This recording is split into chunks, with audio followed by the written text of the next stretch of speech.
And a good day to you. Yes, I usually say how your mom and them, but this is 2021. This is officially season 2 of the Far Reaches podcast. So I thought let's shift it up a little bit. Let's give it a good day. We'll try that for a while. Welcome to the Far Reaches podcast. We are all here, full reacher effect, if you will. Myself, Micah Wells, Mr. Joel Curran, Richard Bradbury, and the one and only in the Far Reaches of Oregon himself, Rawley Bigsby. We are the Reachers. All of our friends are called the Reachers also, I think, if we want to really get technical about it. The Reacheroos, the Reacheronis. So we kind of change it up. We got to keep it shifting. So this is January. Nothing's really been going on, so we didn't even know if we really should have a podcast. We thought, it's been kind of slow, but we should just come on and say hi anyways and keep the family and the friends and all our fans happy. So here we are, first part of January 2021. Of course, it's much better year so far than that hellacious 2020. So we got that going for us as well, which is nice. So we were chatting a little bit before we came on live here, and Joel was dragging ass, and we almost left him behind on the very first episode. And Joel, what the hell were you doing, man?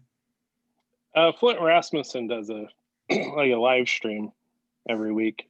It's a pretty entertaining show. He records it. You go to his Facebook page and you watch it. It's good.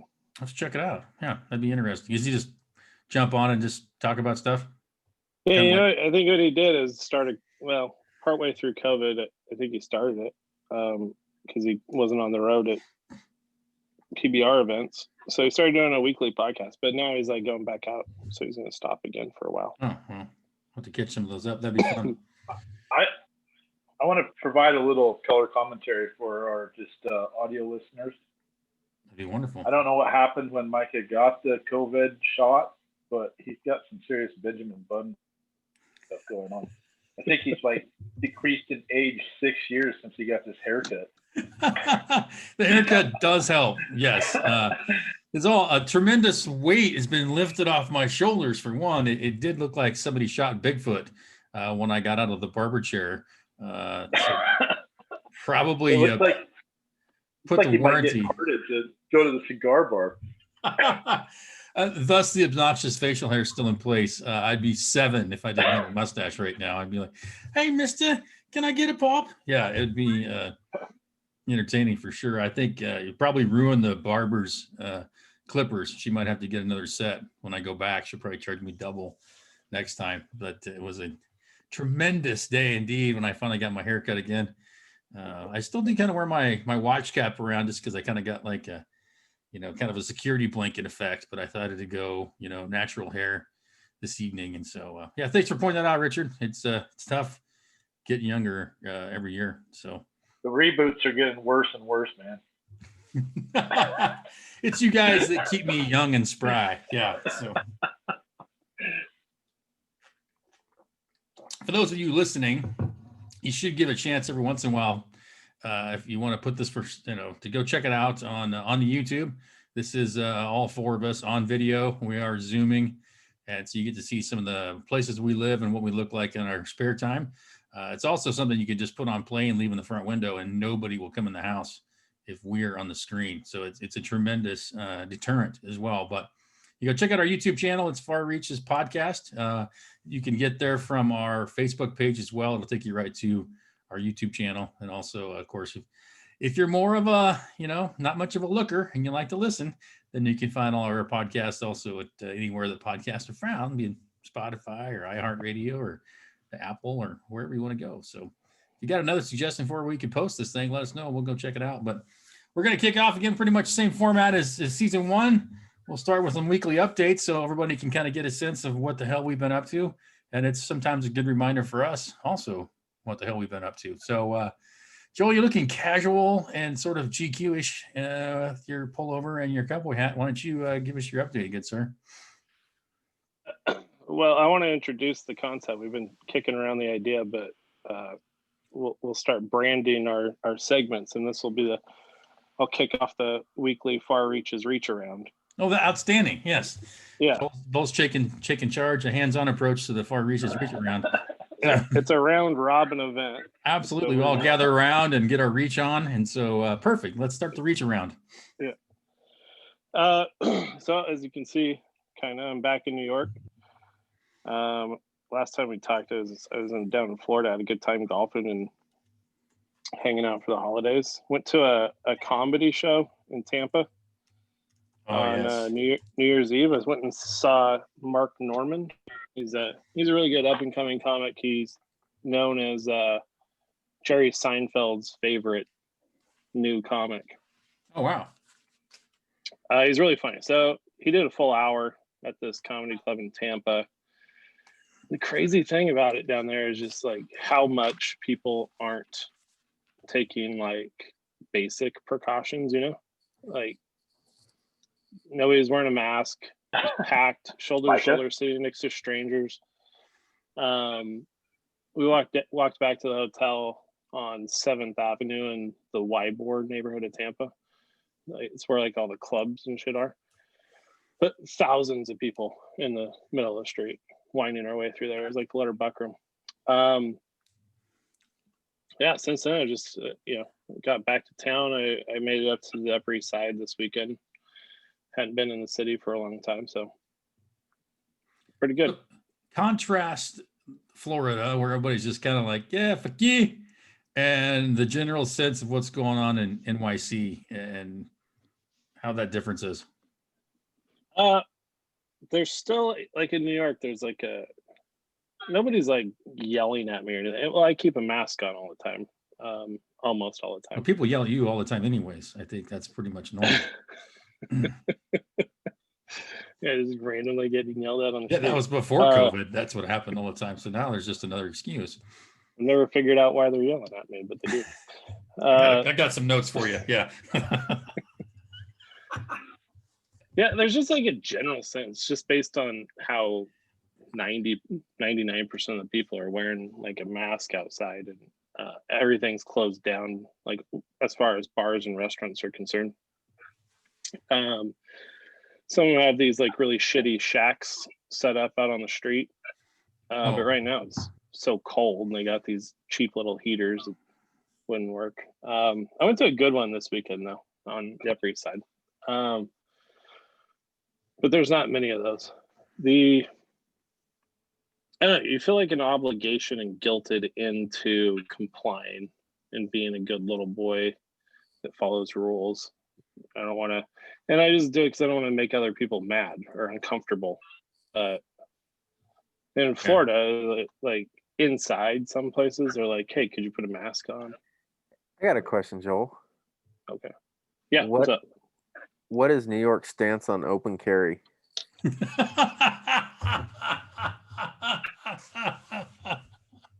Like a beer? No. Like a drink? Like a pistol on your hip. Yeah, I think it's definitely against it. Yeah.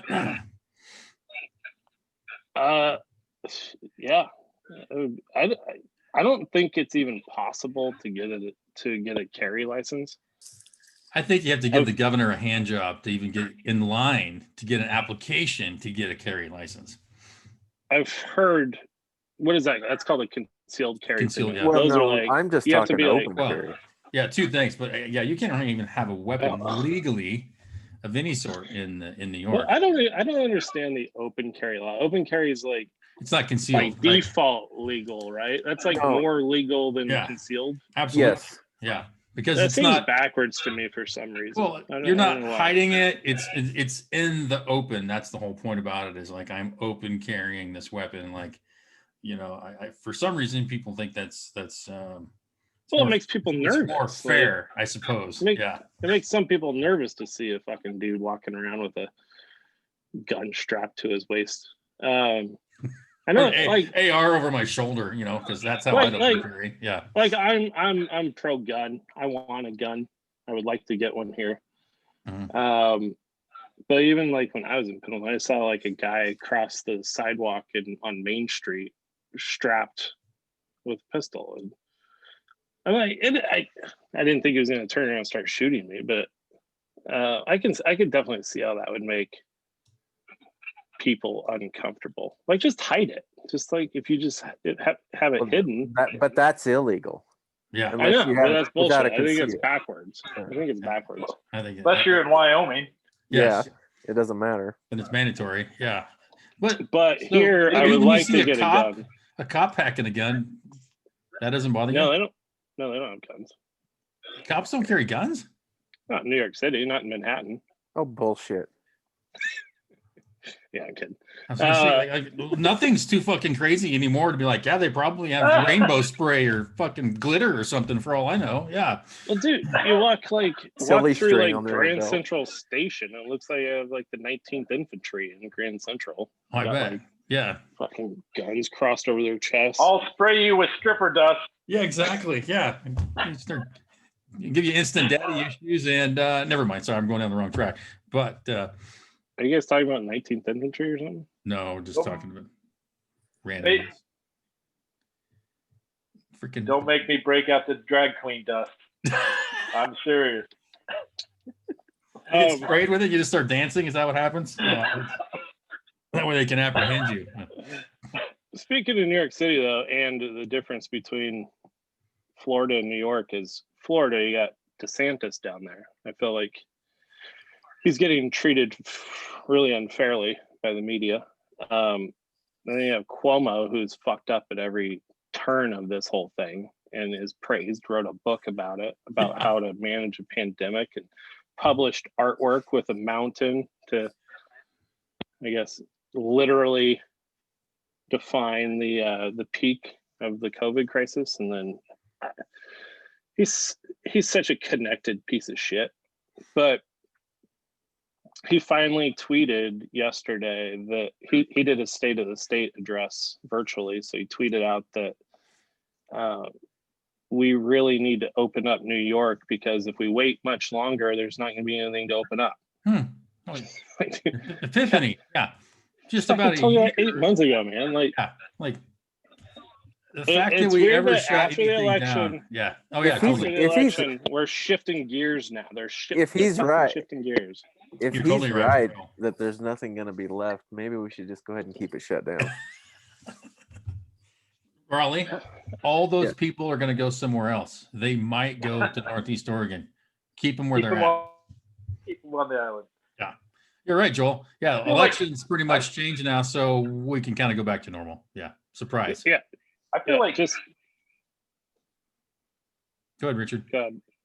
Cuomo's doing a dry run to be a Bond villain. He's got it. Nipple studs and everything. Yeah, Yeah. he's got it. He's got that look about him. Yeah, and his little minion brother that runs around too. Yeah, what kind of shit is that? But The two other things. So to Raleigh's point, keep it shut down. There's the big thing that's been bothering me all week is that I think like the Pittsburgh or something Fed chair said we ought to now's the time we really consider universal basic income. I don't know how I feel about that exactly, but what it means, spend more money. Let's create more money. But then the Biden's announced several trillion more dollars in stimulus to come, plus the fact that it's made the news lately that 22% of all US dollar ever created in the history of the United States was created this year. cheese and rice. And with several trillion more to come, it's going to be like 40-50% of all money ever made will have been made in 1 year. Like, your dollar is worthless.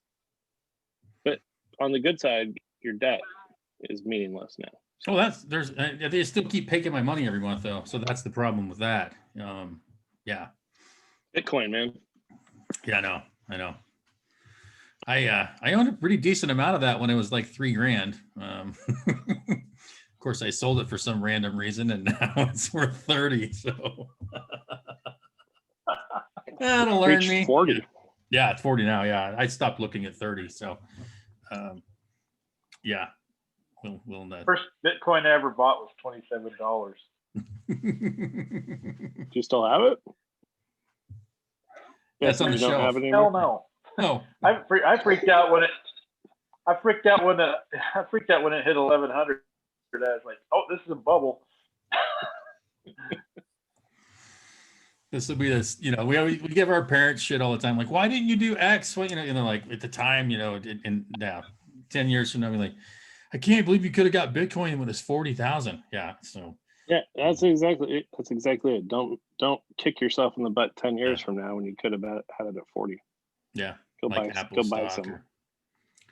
I probably shall. Yes, I probably shall. So, any more from your part of the reach around, Joel? No, You guys I off to a good finished. start. I'll give you that. Good start. I'm the first one finished from the reach around. Wow. Congratulations. And Richard's glasses are fogging up, so we'll go to him next. Oh, we're still trying to get our December work done. So that's yeah, we've been at it, trying to market the last little bit of the calves. What else? Real estate is crazy. Yeah. So Booming, booming out there. yeah, I think we have as of an offer I wrote today, we have one house to sell. And Flooded the market. yeah, and still have 250,000 pieces of property to sell in Christmas Valley, but we'll get through those. Ooh. So. Yeah, I could use some. I might need an Oregon residency at some point. Yeah. Yeah. I need some land in Wyoming, actually. Yeah. Yes.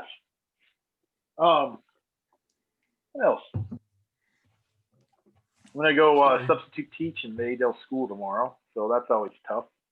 Oh, awesome. What grade, what subject, what's going on there? I think we're third through sixth or seventh there. So it's third general studies then, right? So all the subjects. Yeah. Charger. Yeah. I'm just basically there to relearn math at the basic level. So I have to pay really close attention to some of the smarter girls in the class because I'd have to cheat if we did a test. You just got to be one lesson ahead. That's all. Yeah. The request has been that I bring the border collie dog. He's more popular than I am, so I like to please the crowd. So we'll take Twitch with us, and no, it's really fun to go back. And the funny thing is that all the kids know me so well that they call me Richard all day. Mr. Richard. I was like, let's not fight this. It's not really worth it, and I just don't want to come across looking like an asshole when I have to see them 2 days later just doing regular ranch stuff. So, but we're down to one store still complying. But I have to say, Rawley's wife has been Facebooking her adventures in California, and it gets a lot of questions for me. So they seem to be having hell down there. I don't know if it went through rural America or we have a better immune system, but it seems like the urban areas are just getting the crap kicked out of them with the COVID thing.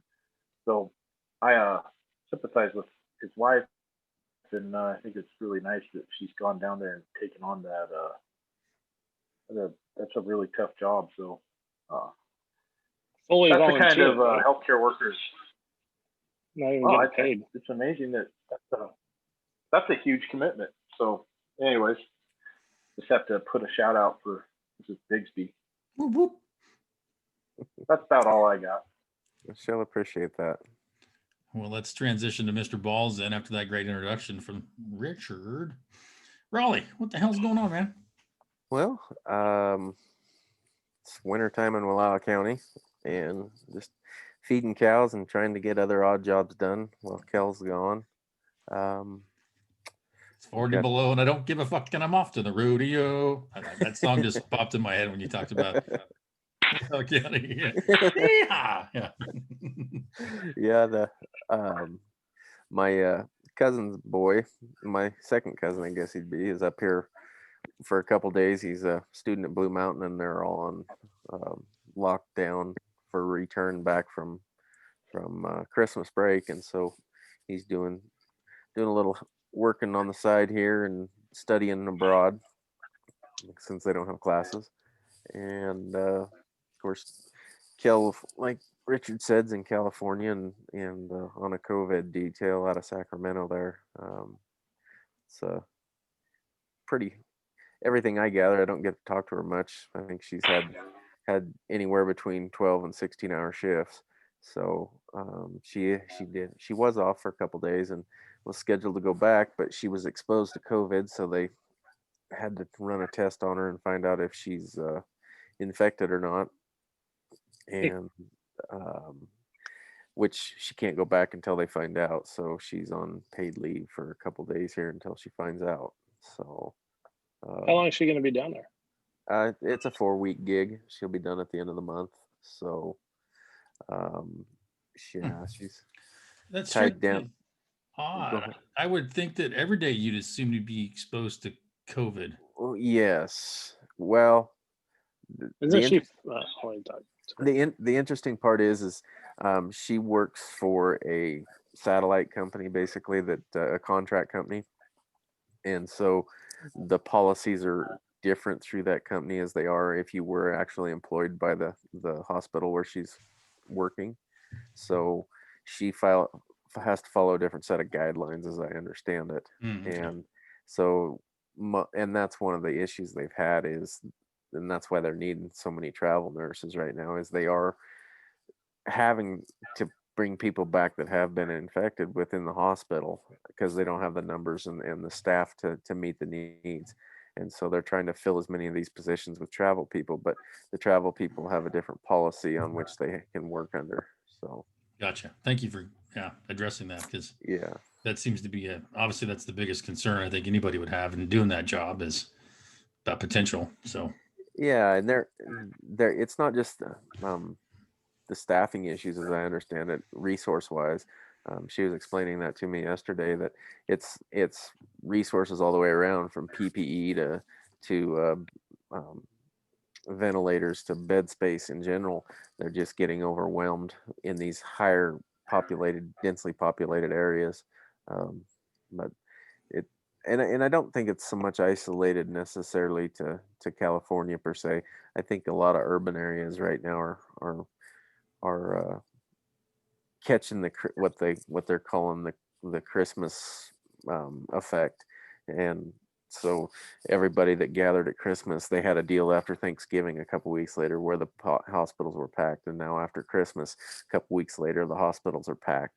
So anytime they're getting these close-knit gathering of folks around family or events or whatnot in major proportions like Christmas, this is the ramification of it with that disease.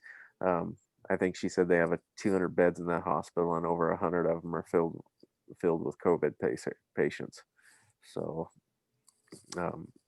but based on, and like I said, I haven't got to communicate much with her, but based on what the pictures that she's posted and whatnot, and knowing my wife, the emotions are running high based on what she's seeing. So it's probably not the best situation in there. And all I know is that she highly encourages anybody to avoid if you can, because it's not a place anybody wants to go be in that hospital.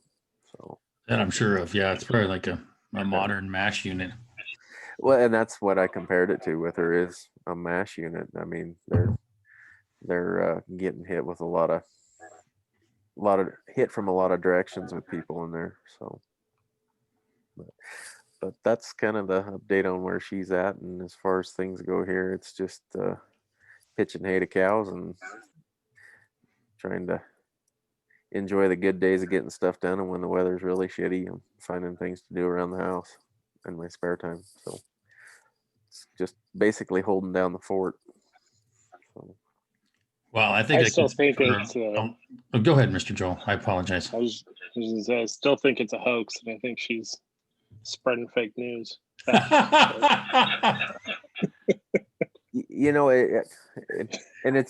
And I don't think you're isolated in thinking something along those lines, because the reality. Kidding, well, I know that, but the reality of it is this thing has been politicized to the extent that, and used for political purposes, that people are gonna think it isn't that serious. And a lot of people who have had it, like yourself, you survived it fine and didn't have an issue with it.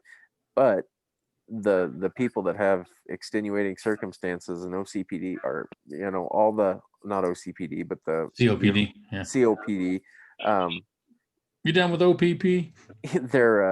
they have a lot of complications from it, and it's affecting certain people different. So Yeah, for sure. Yeah. it's a it's a virus that's definitely something to pay attention to. However, it's easy to overlook it. Richard, are you okay? He's trying to fucking juggle some wet cougars and chainsaws and China plates or something. Richard, we can hear you. Cheese and rice. I'm making a cocktail, damn it. Yeah. Well, what are you in the mix? Are you in the blender? Is that where you're at? He has one of those big blocks of ice that he has to chop off out there. With like a piece of chain and an old rusty hammer. And still got a nice guy. I am Dick Bradbury's son. Well, there's that also. Yes. You can make more noise doing something simple. Of course, it's not 4 o'clock in the morning, so I'm a little confused, but you're training. It's okay. Yeah. So great. Here, listen to this. Ooh, I like the sound of that. Yeah. Probably hit himself in the eye with a cork. Yeah. If he's not already, Richard is someday going to be the dad that's like, close the door, you're letting all the hot air out. Oh yeah, for sure. Yeah. Yeah. It'll be random. Yeah. It'll be Richardized. So it'll be a little, you're letting all the cold air in or something. It's going to be just a little bit different because it's Richard, so. Creating a little mini hurricane in our doorway. Yeah. I'm not cutting firewood to heat the whole damn outside, yeah. It'll be spicy. You'll be the one that's maybe just sits there real kind of quiet and be like, yeah, and you'll know you done screwed up too. So, yeah, it's. Well, Micah, what's Have you ever known me to be quiet? No. Only when you're in a coma in the back of a pickup. That's about it. Oh hell. Well, Micah, what's shaking in your world? I'm having a flashback to Bradbury on one of the most famous field trips of all time. But personally, I got struck down with the vertigo over the holidays, and that's the weirdest shit I've ever been involved in my entire life. I always kind of thought it was like when you got up on a ladder, you got like scared of heights. But it turns out it's just your internal ear system going through a blender while in a dryer. And so, I was basically like flat for like 2 days because I couldn't even open my eyes and focus because they were just going in circles. And I was puking up my toenails. I was so nauseous. How do you get that? You get like some of that pool water in your not been that deep in the pool yet. It'll still shrivel your pod to a severe degree. I think I started with an ear infection, and then it gets these crystals get in your ocular canal or whatever the hell it's called, and it causes your system to go wonky. And so I finally was able to focus enough and did the teledoc thing on my phone, and the doc did some tests with me, like putting my head this way or that way and laying around, and figured out that it was in my left side. And so it gave me some exercises to do to help alleviate it and to get the stuff flowing correctly again. And so today is definitely the most human I have felt in probably 2 weeks. It makes you tired. And you're like, I just like walking around like completely hammered at all times, but it just sort of comes and goes. So the second day I had to take my trash out, and I ate shit in the yard twice with a 2x4 as a cane to get back to the house. So that was right around New Year's. Well, it would have been the day before New Year's Day. Yeah. So I wheeled my trash can out, and I'm like, whoa, all over the driveway, and I get it out to the curb, and I'm like, I grabbed about a 4-foot piece of 2x4 when I went out the garage, because I'm like, I got to get back to the house somehow. So I'm in like my jammies, and my slippers, because I hadn't even hardly slept at all. And so I come back, and I've got my 2x4, and I'm trying to like balance myself, and I eat shit in the yard on one side of it and just completely tuck and roll header. So I crawl around and find my 2x4, and I stand back up, and I do the whole but it across the driveway into the other side of the yard over by the banana trees, eat shit over there. Luckily, it was at somewhat an angle towards the house. So the next one, I just kind of crashed into the garage, into my shelving, and stumbled into the house. So I'm sure the neighbors are like, that guy is just crazy. Yeah. Imagine if you're a tourist and you're in Florida for the first time and you happen upon this scene. Yeah, it's 6:45. And you just watch this guy, like, what is this guy doing? It's the day before New Year's. I'm in my jammies and my fuzzy slippers, just eating shit in the yard. He's like, yeah, that guy started already. Like, woo, yeah. So, yeah, but I have trouble focusing my eyes. You know, that's the big thing, and they still kind of go like that. But today I felt much more close to human. But I've actually contacted a local doc, and of course they're all really busy. So I'm getting a teledoc appointment with them too. But probably it'll go away by then. But I still want to go check it all out. But yeah, anyway, so that's been part of the fun. Moved into my new house on the 15th, so still working through some of that stuff. And then there's a day job I have too, which has been kicking back off again. So I've been keeping myself occupied with that also. So just little projects, and you know, the other day, you know, like when you get a house, like shit just like leads into like 9 other things. Cause like I was going to put a new garbage disposal in because my other one died, you know, naturally, because I just bought my house.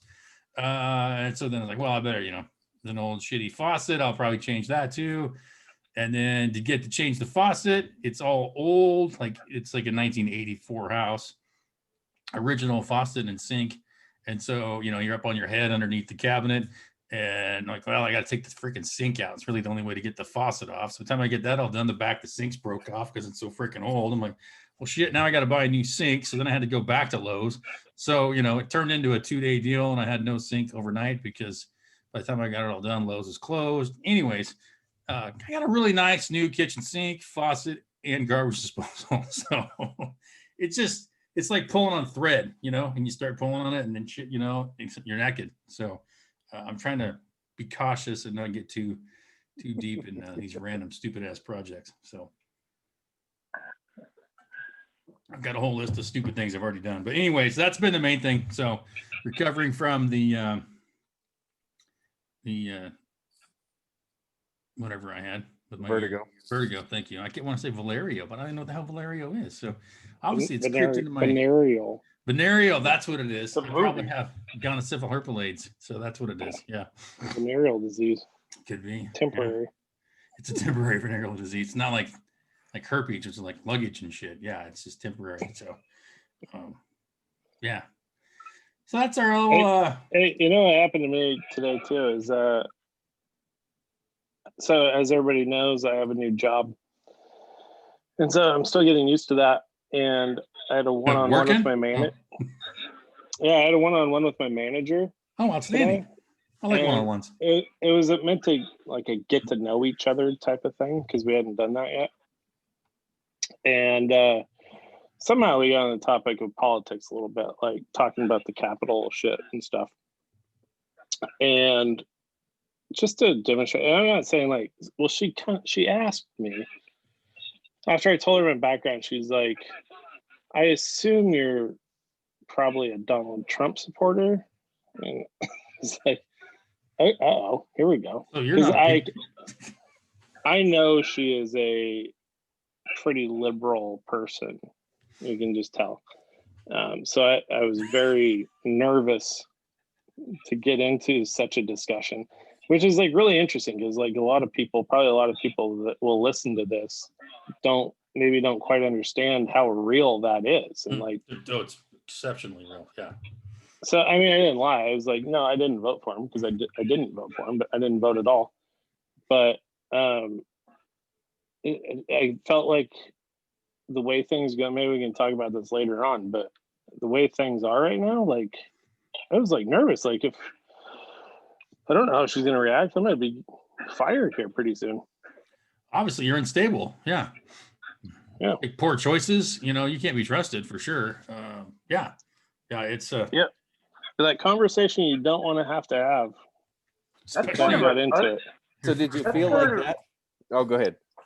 That's not even a professional question to ask somebody. 100%. No, she kind of asked it. She's like, "Wait, I'm not allowed to ask this," and I'm like, "No, it's fine. I don't care about that HR stuff that much."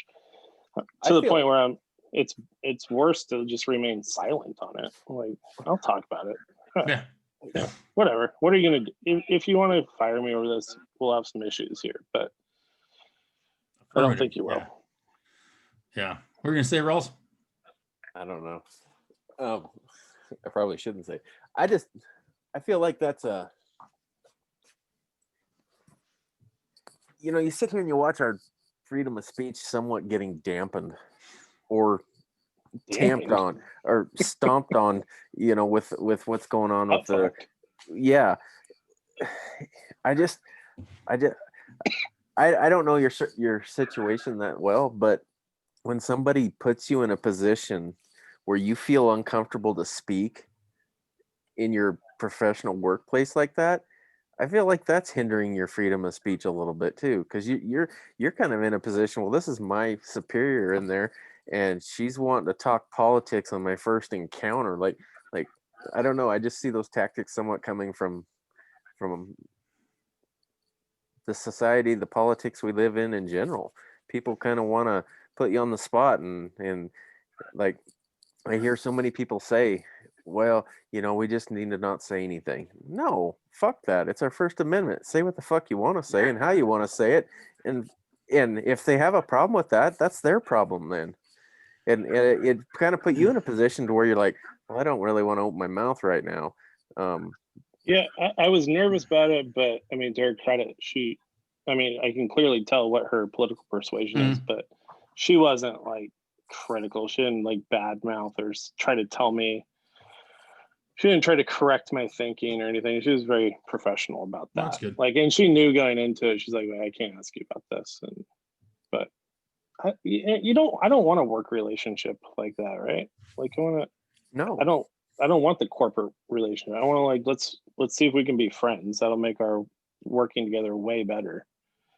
But I definitely hear what you're saying. Like, I felt like this could turn out poorly, and you shouldn't feel that way. Mm-mm.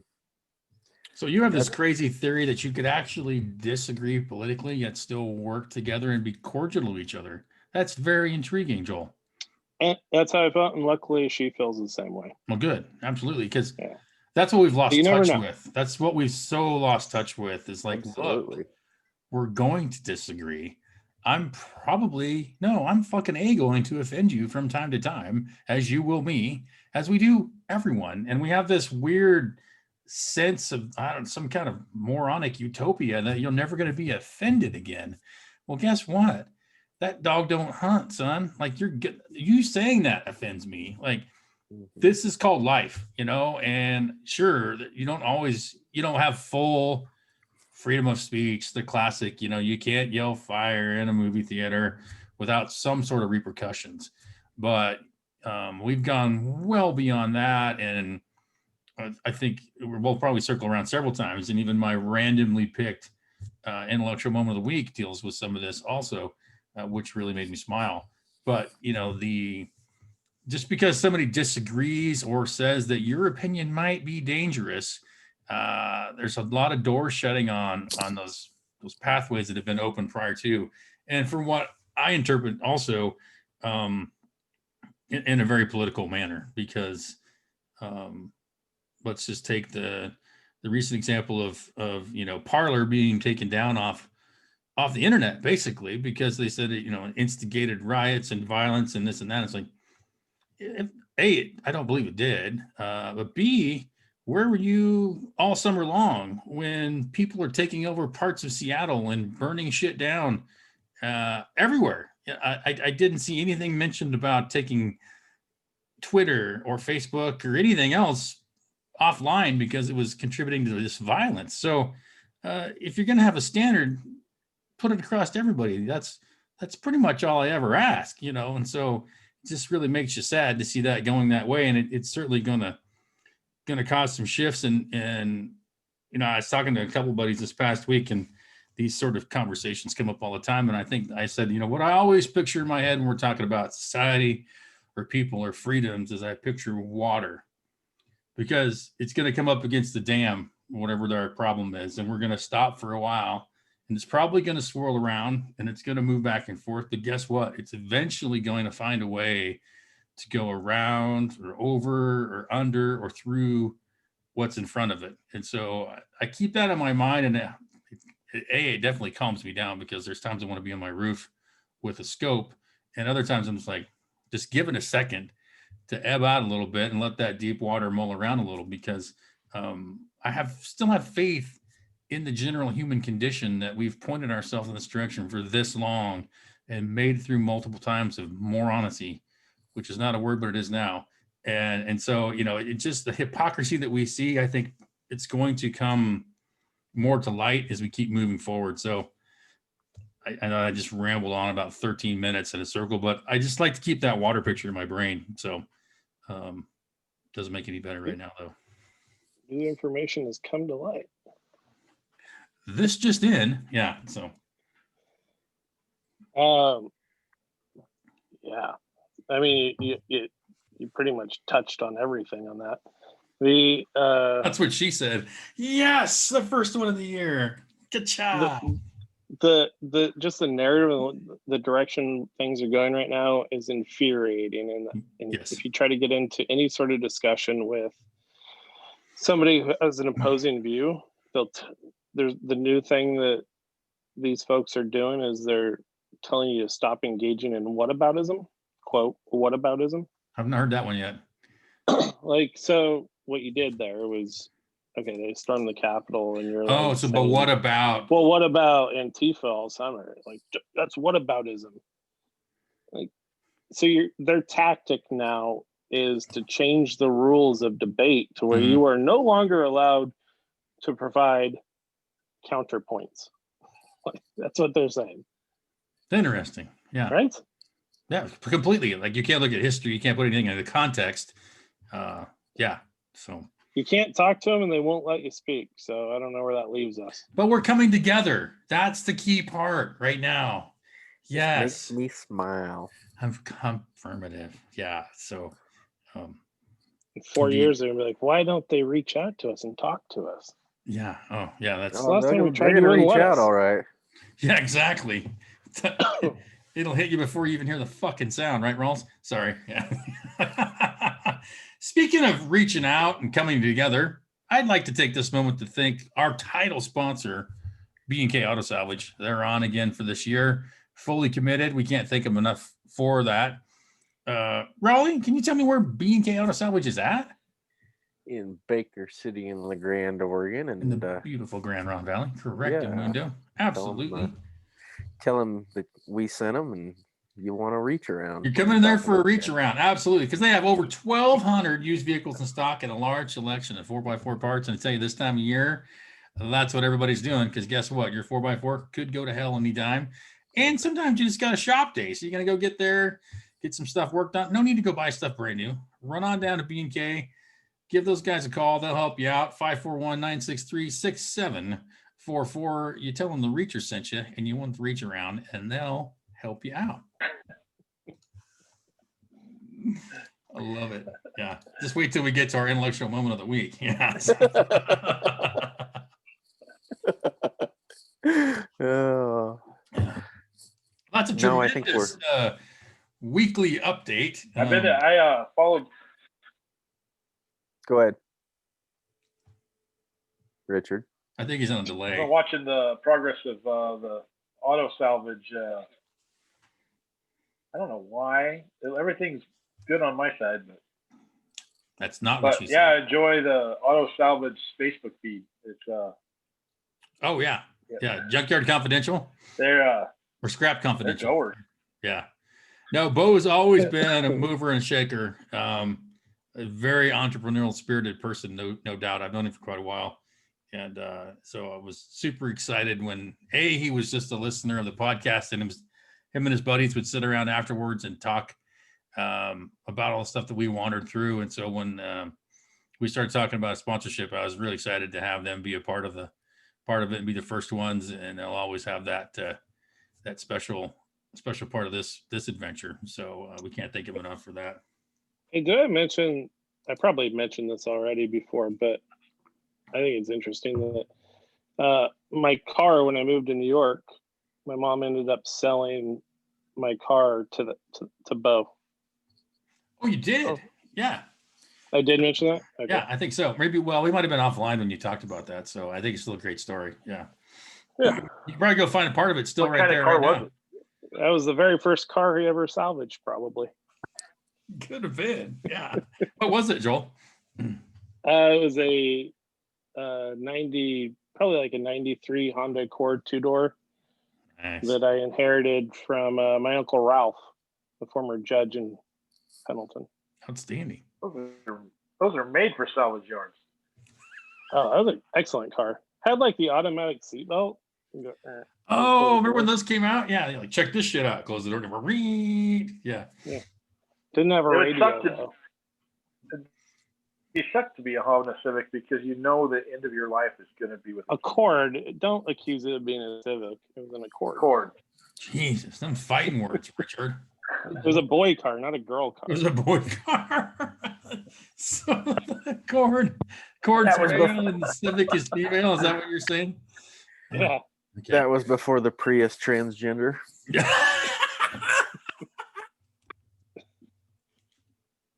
I Was the guarantee you. inspiration for the Subaru Outback. Or the reinvention of the They brat. said, let's see if we can butch this up. Yeah, definitely. Yeah. What's the Comes deal? with- Going back to like last week or 2 weeks ago when we were talking about cool cars from people in high school, like American Graffiti and Dazed and Confused. Like, when did people stop? Was that all fiction? Did people always used to have really cool cars in high school? Because when I was in high school, Absolutely. we had shit like 93 Honda Accords, and I had a Eagle Medallion hatchback. And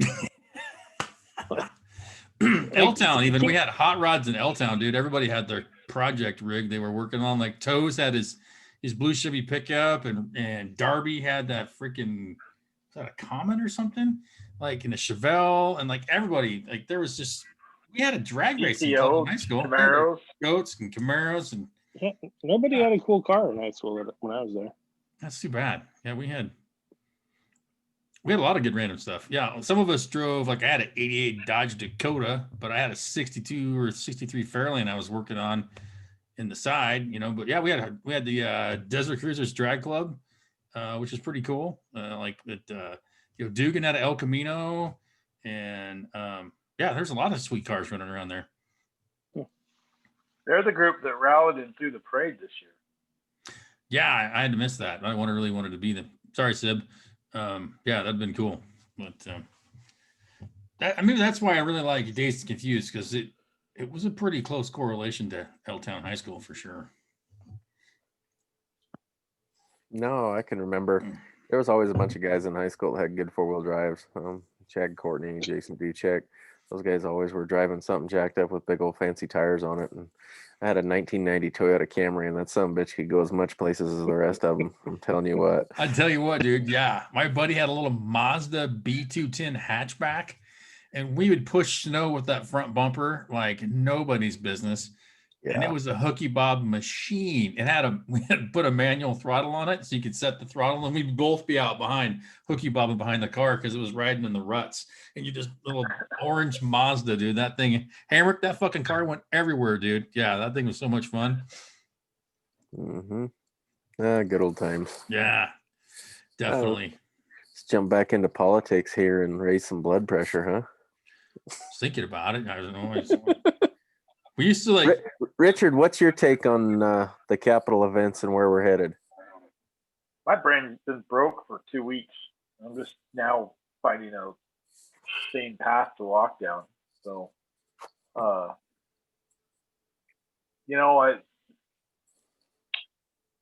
haven't really formulated a path forward yet. I have got beat over not being depressed every day, so that's good. But we're going into a new era. It'll be interesting.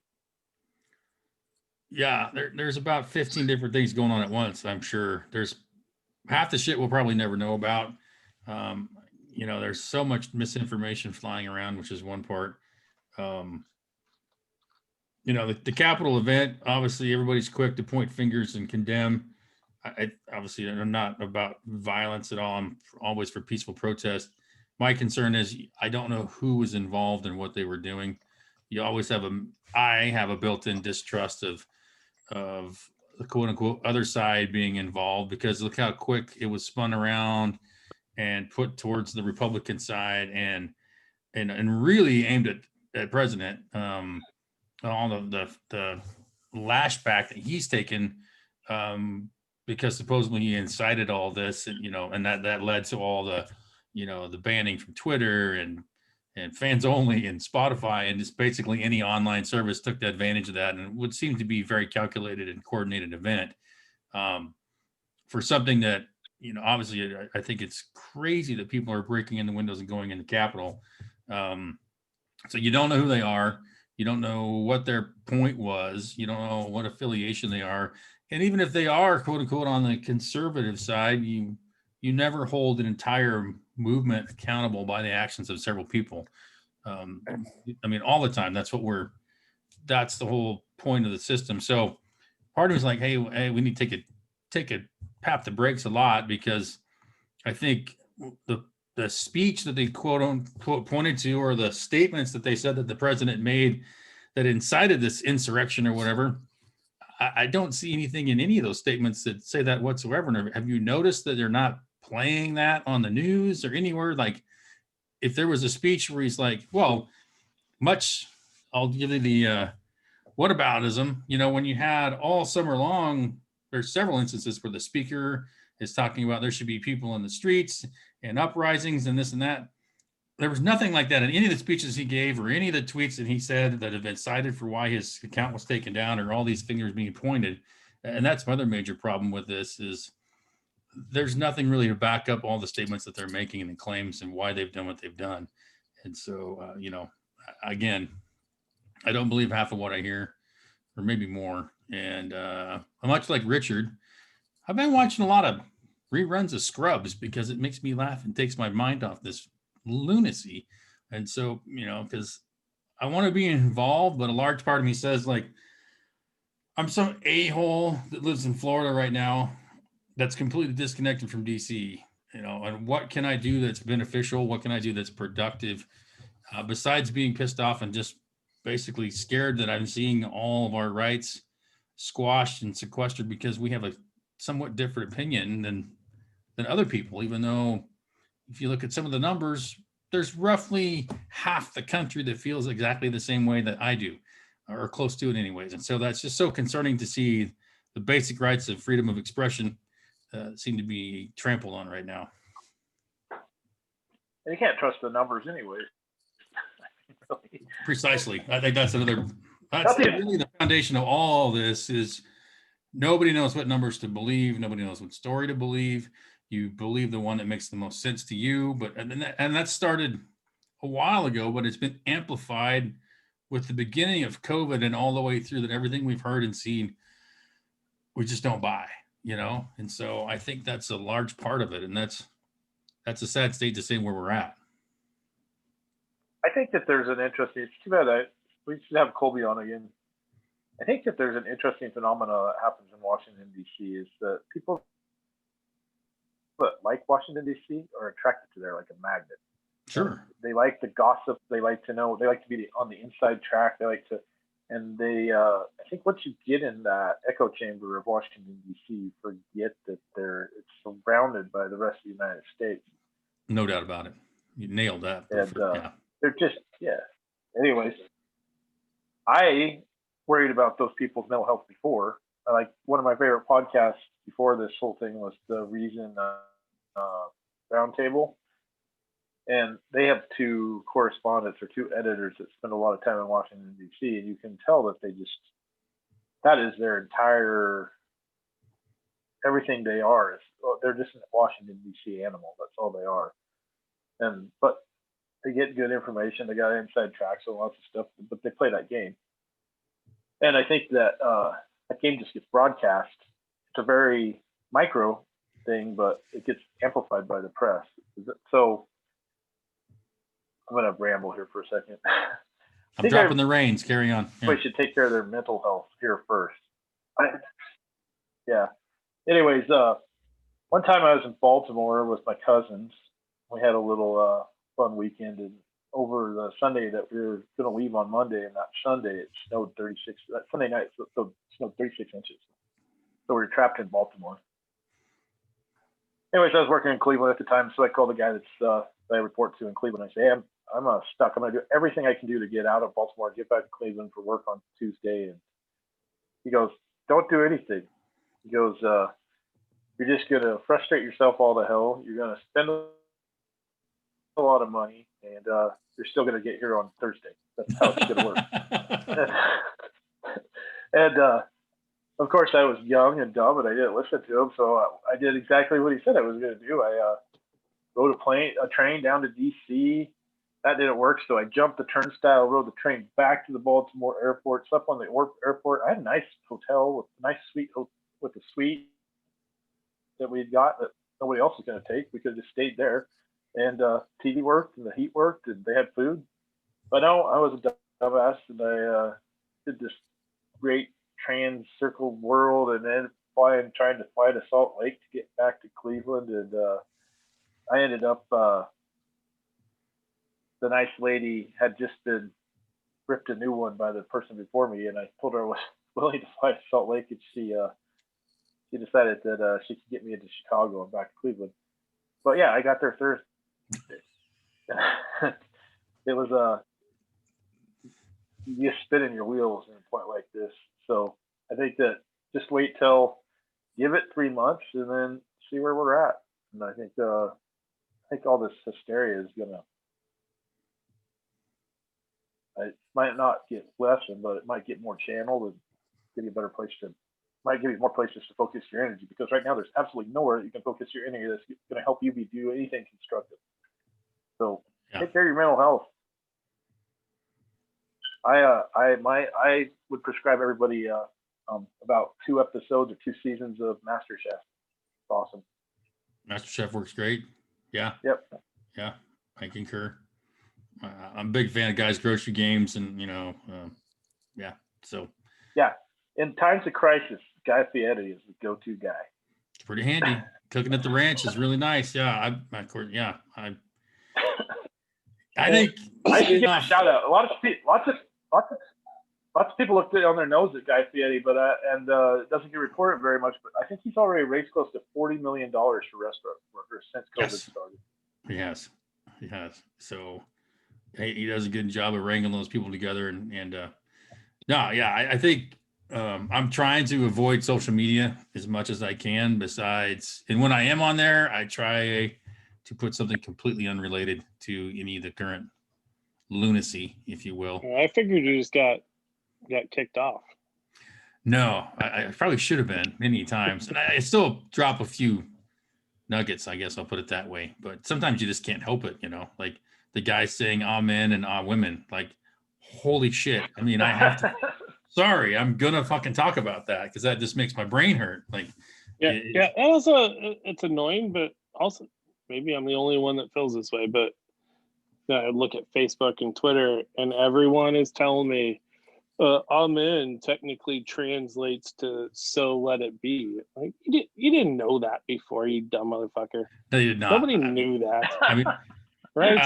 I will say that I did. I knew it meant. I knew it probably meant something to where women wouldn't make sense or translate, but don't pretend like you knew what it meant. Yeah, I have a biblical background. So translation. I did know it means "so be it" or "in the name of God" or something like that, but it has nothing to do with gender at all. And so that was my point of like, and I'm like, really? No, you just made it have something to do with gender. Yes, thank you. Yes, yeah, precisely. Yeah.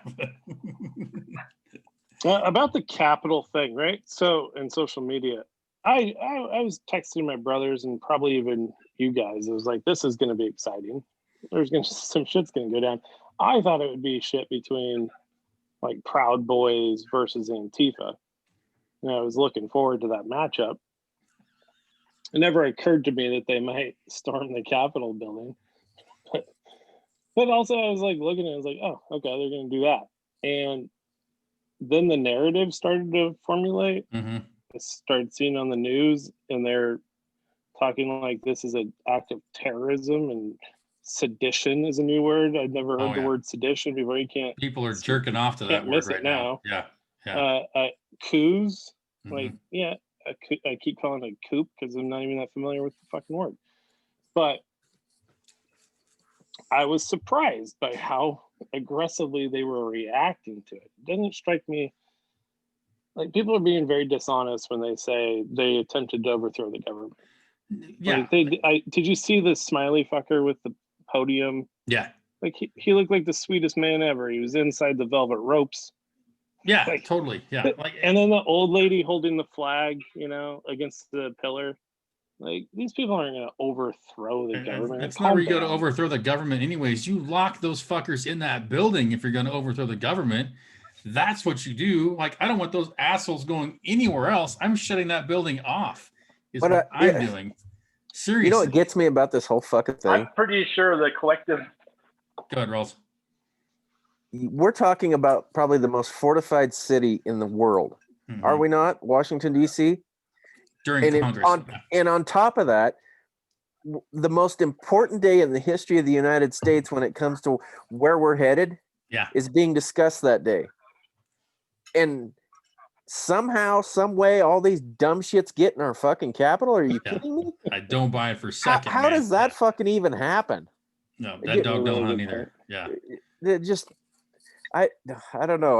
The whole thing's the problem is it's like conspiracy, so it's a non-starter for most people. But I definitely how is agree that with even you. a fucking conspiracy? Like we're talking about. You're arguing against the narrative that's already in place, but you're completely right. It's like, wait a minute, like let's stop and think here for a second. Can you really? Well, it's like any day of the week, I just can't walk down there and get near that close on a freaking Thursday when they're not even in session. And they already know that there's going to be 1 million people show up at Trump's rally or whatever they're having for him down there, or speech. And there's somehow the ability for these people to get in and storm our Capitol. Yeah. I don't fucking buy it. I mean, so it's what's funny, it's an Occam. The answer is an Occam's razor where Occam's razor won't solve it, because Occam's razor is right. The most obvious answer is the correct answer. Like the Kobayashi Maru. Yeah. So it's a conspiracy because it looks so obvious that it's a cover up. They did this on purpose. It was a setup. It looks so obvious. That's Occam's razor. But also Occam's razor is maybe they're just truly inept. Like that could be Occam's razor too. Like I wouldn't be surprised if they don't have their shit together.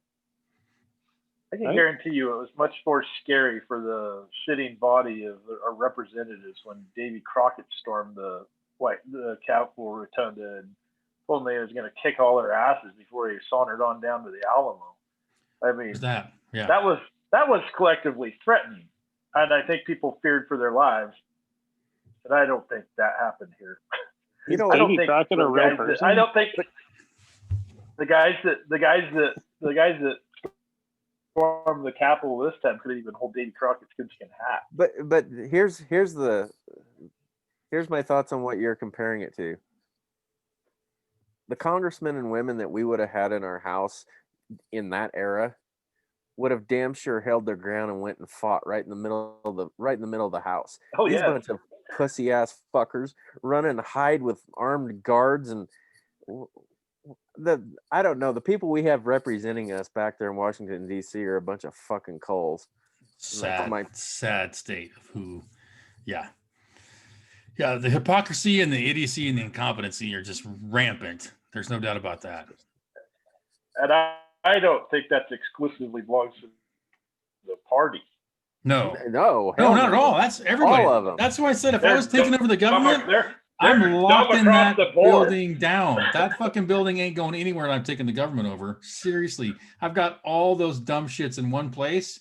I'm locking the building. I'm cutting all the phone lines, and we're going to do our own thing after that. That's how you take over the government. Okay. So if I'm being, if anyone's having a news flash on that, well, then you need to get your shit together. Because if I can figure that out, then it's not that freaking specific. So, the fact of busting in there and stealing a podium. Damn it. I've seen enough. I've seen enough Steven Seagal movies and Michael Bay movies. I know how to take over the Capitol. Oh God, yeah. Yeah, Michael Bay Movie Fest. We're all over that. Yeah, I've seen The Bourne Identity. I know what the hell's going on. Yeah. Yeah. You don't need an elaborate plan to break into it. Turns out you just walk in. Basically, yeah. So I'm with All right, him. let's Yeah. stop you. All we Plus- needed, all we needed was if we had the extras there from Olympus Has Fallen, this wouldn't ever happen. Jesus Christ. We had our chance. Yeah. Where's Gerard Butler when you need it? He's probably having a pint somewhere. Yeah. No, I agree. I agree with all of that. A, let it settle. B, it doesn't add up. C, is that a conspiracy theory or not? You don't know. We'll probably, the sad thing is we'll probably never know. That's what we always just search for the definitive answer. And guess what? It's like the fucking insurance commercial with the guy at the fishing pole. Ooh, almost had it that time, didn't you? Oh yeah, you're so close. Yeah, you're not going to get it. Sorry. We just can't handle it. It's just what it is. Speaking of commercials, gotta say, my new favorite commercials is the freaking Progressive guy when he's doing the lessons on how not to be your parents when you buy a house. Has anybody else seen those? Yeah. The freaking hilarious. My God, dude, it's so funny. If you printed off instructions on how to get to my workshop today, you're in the right place. Yeah. It's Yeah, I like those commercials. It's kind of annoying how funny these insurance commercials are, though, right? totally. Yeah. They must hire like the best comedians. It's incredible stuff. They got some good stuff, Maynard. Yeah. So, are we ready to calm our blood pressure a bit? And should we talk briefly about our movie of the week? And so we can move through our agenda. How's that sound, kids? Bring it, Yeah, honey bring it. bunny. Because Might bring it back to politics. I'm sure it's going to wrap around again. That's the one thing we can always count on. But nice. Who said the honey bunny? Was that Richard? Yeah. Nice move there. So, for those of you who recall from our last episode, we decided we were going to talk about Pulp Fiction for several reasons. A, I was picking a movie this time. B, it came to light during our conversation that our Mr. Joel had never seen the Pulp Fiction. And R, it's one of my favorite movies, and obviously one of Richard's as well. I think we're both pretty big fans of this, the Tarantino in general. And so 1994 is when this was dropped upon the world. I don't think I saw it probably till 96 or 7. I don't think I saw it, maybe 95, but it was 96 or 7, I think, the first time I actually saw it. And so Were you in the Navy then? no, I was in college. We were in college at the same time, Richard. Yeah, 95 on. So was it not a big movie when it came out? Not really. Huge deal. It was a huge deal. Box office We wise? had to wait a week for them to stop trying to ban it in South Dakota. I forgot The about violence. all the chaotic politicians that were trying to put Tarantino and Hollywood for the violence, even though you rarely, if ever, see actual physical violence in a Tarantino movie. It's implied very heavily, but of course, when Kill Bill came along, he kind of changed that a little bit. But even then, like, you don't really see, like, you don't see Marvin get shot in the face. You see the blood go everywhere, and your mind makes you think about what happened. But it cost about $8.5 million to make, and it's made around 250 to 300 million total since it's been out. So, like most Tarantino flicks, I can watch it 100 times, but every time you watch it, you pick up on something different. You pick up on a connection between another Tarantino movie or an homage to one of his favorite movies as he was younger. And so, of course, it's probably credited the most with the movie that kind of brought Travolta back into the scene. He'd been kind of on the death list for a long time. Actually got Oscar nominated for this movie, and really sort of cemented Sam Jackson too a bit more. Travolta was just coming off the success of the Look Who's Talking franchise. Very, very much so. Yeah, I think he was at the peak of his career. He was really. I think you're the one guy that bought that movie, that box set, actually, and so he probably sent you a handwritten card. Yeah, but no, and obviously there's about 7 storylines all going on at the same time at different points because he writes that way. He writes it like a book. I did see one time on YouTube when they took it down eventually, somebody had gone in and cut it so it's chronological. And it was absolutely freaking crazy to watch Pulp Fiction chronologically as opposed to how it's played out when you watch the actual movie. So Joel, did you get a chance to watch it? I did. It's interesting that you say it was seven or different storylines going on at the same time. I didn't have that view at all. It felt like a really well told, very short story. One short story that went into a shit ton of detail. Very cool. Yeah. All the, I feel like joke writers, authors, and writers will tell you that to make the perfect book or perfect joke, you go through it and you remove all the fat from it. If you can take a word out of it and it still makes sense, you do that. The whole movie, it felt like that. Like every bit of dialogue was well intentioned and good and interesting. You don't lose focus for 30 seconds in that movie. I totally agree. Yeah. Rawls, did you get a chance to see it? I don't know if I agree with that last statement. I fell asleep during it, but I'm going to put this out there, and I'm just going to say it and get it over with. But if you fucking fall asleep during Pulp Fiction, you must fall asleep during sex. Sweet Jesus, how do you do that? I don't know. I was tired and it was late. Apparently, yeah. Okay, I'll give you that. Yeah. I watched an hour or better of it, anyways. But Had you seen it before? years ago. It'd been a long time ago, but very graphic. Just as I feel like in that era, that was a movie that could have been produced now very easily, and Tarantino was kind of ahead of his time, I think, from in production. My opinion. But Yeah, he seems so young because he's in the movie. Yeah. He's in all of his movies. It seems like, right? But I hadn't seen him that young before. It was kind of weird. He must have been in his 30s when he made that movie. Yeah, I'm pretty sure. Yeah, because that was 94. That's how long ago that was. So yeah, and it's easily in the 30s. Yeah, but I think I like you touched on the writing. I really appreciate the writing. Little tidbit: the bad motherfucker wallet, that was actually his wallet, like that he owned. It wasn't like something that was made for the movie. Like it was his that he gave to Sam Jackson. So Oh, it was Tarantino's? yeah. Oh. Yeah, the car that that Vance was driving was actually Tarantino's car that got stolen during production of the movie. So the whole premise of this story, though, by the way, it really is about, well, what are the two guys' names? Vincent and what's Jules. Samuel Jackson? Jules. So Vincent and Jules are two hitmen. Jules wants to get out of the business. He's going through an existential crisis type of deal. Yeah, epiphany. Yeah. And then it's like he got out at the right time, and then the bad stuff happened. Yeah. So he was correct with his epiphany. Is that the walk the earth? basics of it? Because a little known, if you put it all together in the Tarantino universe, he said he was just going to go wander and walk the earth. And then in Kill Bill, he's the piano player at the Little Rat's Nest Chapel in Texas. So he's walking the earth. They don't say it's the same dude, but you can make that connection if you want to. That, oh, he did. He went and just walked the earth like Cain. Yeah. Which is pretty cool. Lost me on that. Have you seen Kill Bill?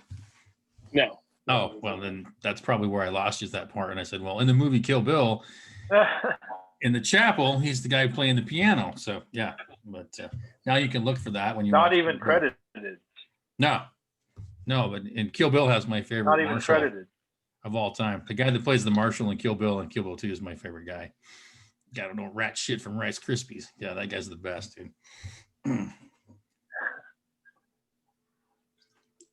He plays the. I think it's interesting. The point that Joel brought up is their job is to keep Butch in the business, and he's trying to escape. they're trying to escape, and Butch is the one that shields them in the business by killing Vincent Vega. True. Very true. Yeah. Again, that's sort of the weird twist on your brain kind of stuff that he's so well does. Yeah. And I think I find the most compelling storyline is Butch's. Oh yeah, I think it's cool. That he supposed to take a dive, goes against it all. The Zed experience. We'll just leave it at that. See, Bruce Willis got kicked out of a pharmacy today for Not wearing a mask. not wearing a mask. Yeah, the picture I saw, he had a neckerchief around his neck, but he didn't have a mask on. So yeah, What's going on with him? Was he in Idaho? I'm fucking Bruce Willis. Yeah. What do you? I don't know where he was at. I didn't get that part. Yeah, I didn't read it. I screenshotted that actually to send to everybody, and then I got distracted. So yeah. And I didn't even make the connection. We're talking about Pulp Fiction tonight, and then Bruce Willis was in the news today. So I like it. I think that the other interesting part about Pulp Fiction is it's really the one that it brought in elements of Reservoir Dogs because it had the two Vegas. Yeah. So Vince's brother was in Reservoir Dogs. And Michael Madsen was actually going to play that. Harvey Keitel was in both. Yeah. But anyways, it's one of the first movies where there's a universe that doesn't necessarily, it's not sequels and stuff, but they're independent movies, but they share the same universe, which since he's done that has caught on. And like people find out these weird threads. So if you watch Firefly, which this is for the real dorks out there, it's tied into the Alien franchise. And there's several other movies, like Soldier is also part of that Alien, the one with Kurt Russell. Yeah. That's also part of the Alien universe. So, yeah. And there's another movie like Soldier that's also tied into it. And it's, but I think that it's all spawned by Tarantino. One quick side note too, sure on the Tarantino universe that I just heard and binged in my head today is when Uma Thurman's talking about the TV show pilot she did about Fox Force 5, direct correlation to everybody in Kill Bill. Yep. Which my brain went down. The Mamba names. Yeah. Yeah. It was like, oh. Well, it's probably the most analyzed movie on YouTube. Like, oh yeah. There's so many different conclusions as to whatever he meant. Yeah. But my favorite one is the cage with the glowing light. What's in the case? They think it's what's the character? What's Marcellus Wallace character's name? Marcellus Wallace.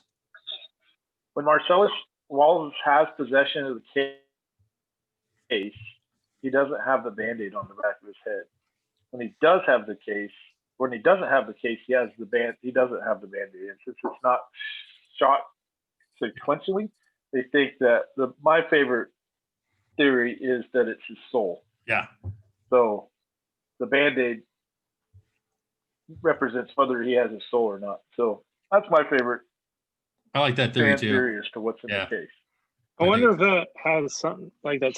So I noticed a continuation error. Maybe you just said this, but I missed it. But the scene where Jules, well, I think both of them, the guy shoots at him in the little apartment.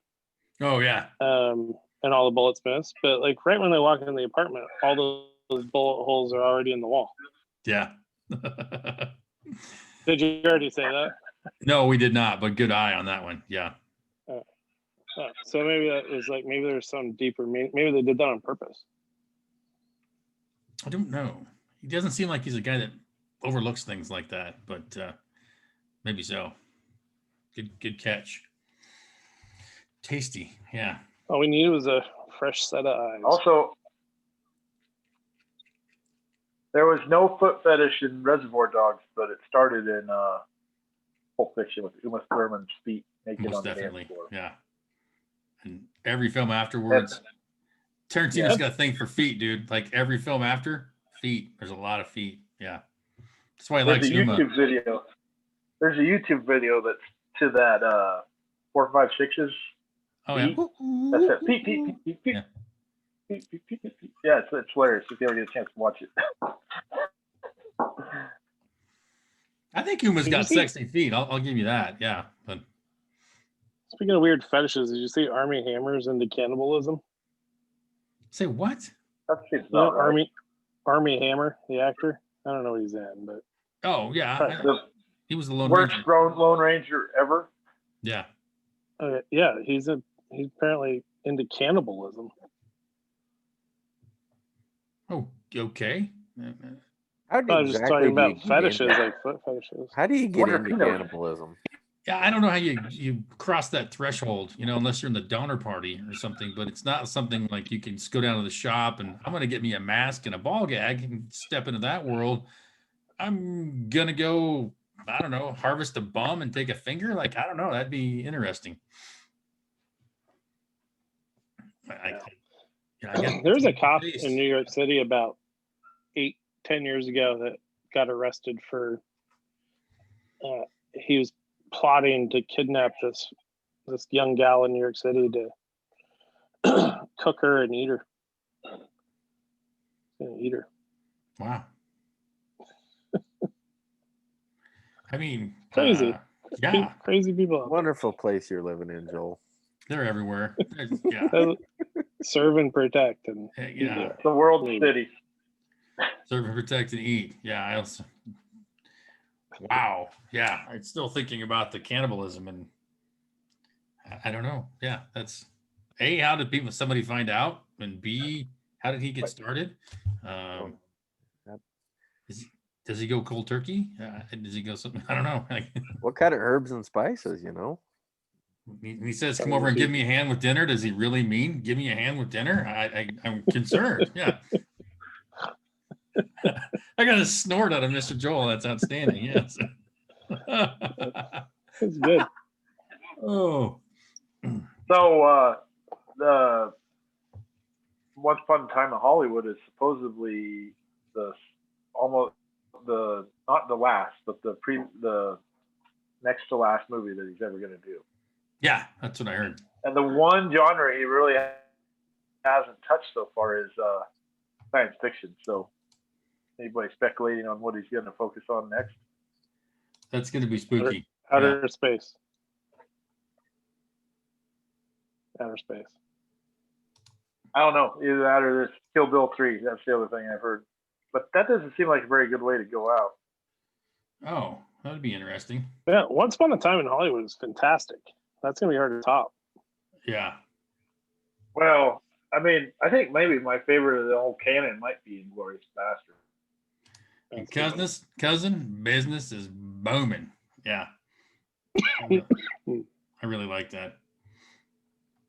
I mean, the performance that what's his name put in that one is amazing. The German guy. The German guy? Yeah. Yeah, most definitely. This is, yeah. And then my other one that I cannot not watch, and I hate myself for it every time I sit all the way through it, is I really like The Hateful Eight. Oh, I don't like that. I really like that movie too.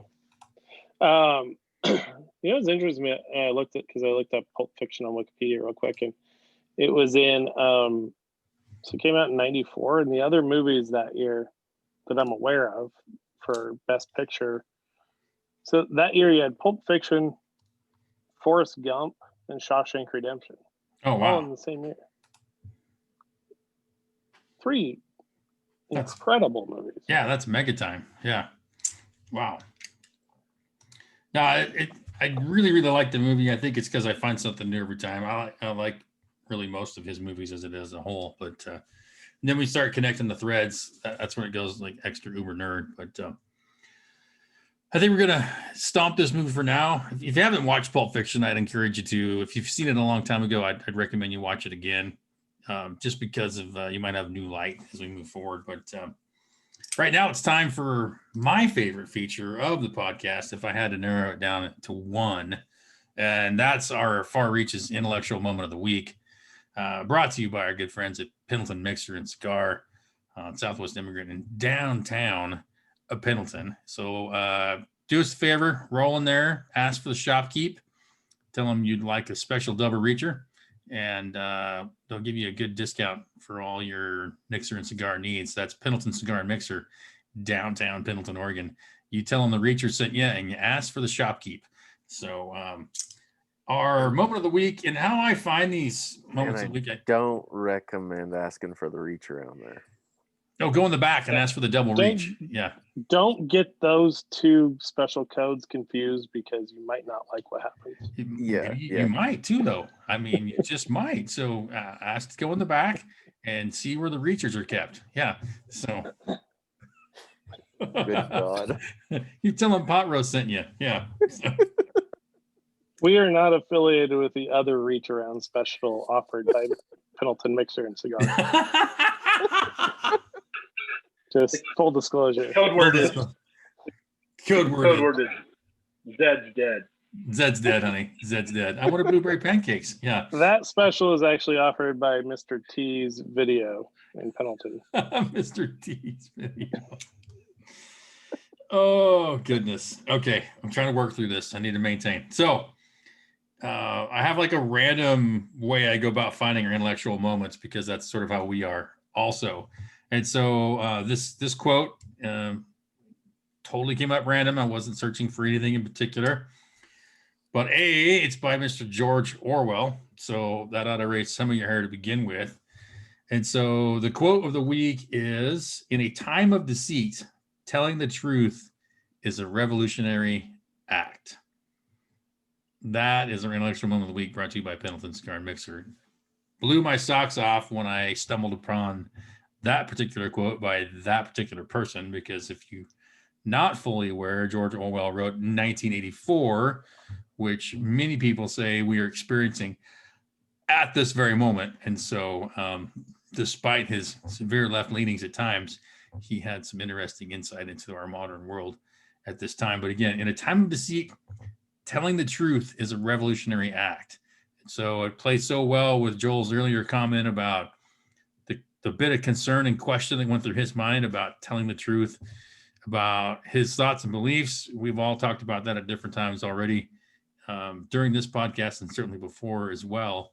But I thought, holy crap, of all quotes to show up today, it's that one. So, because everybody knows I couldn't be smart enough to go find that one to tie it in. So it's just, meant to be. What Orwell didn't count on is the Animal Farm and 1984 would happen simultaneously. It is quite the convergence. Yes. So it's very fortuitous that I found this quote today. I'll put it that way. So way to drink at Animal Farm as well, Richard. Well done, sir. Well done. I'm not familiar with Animal Farm. Oh, wow.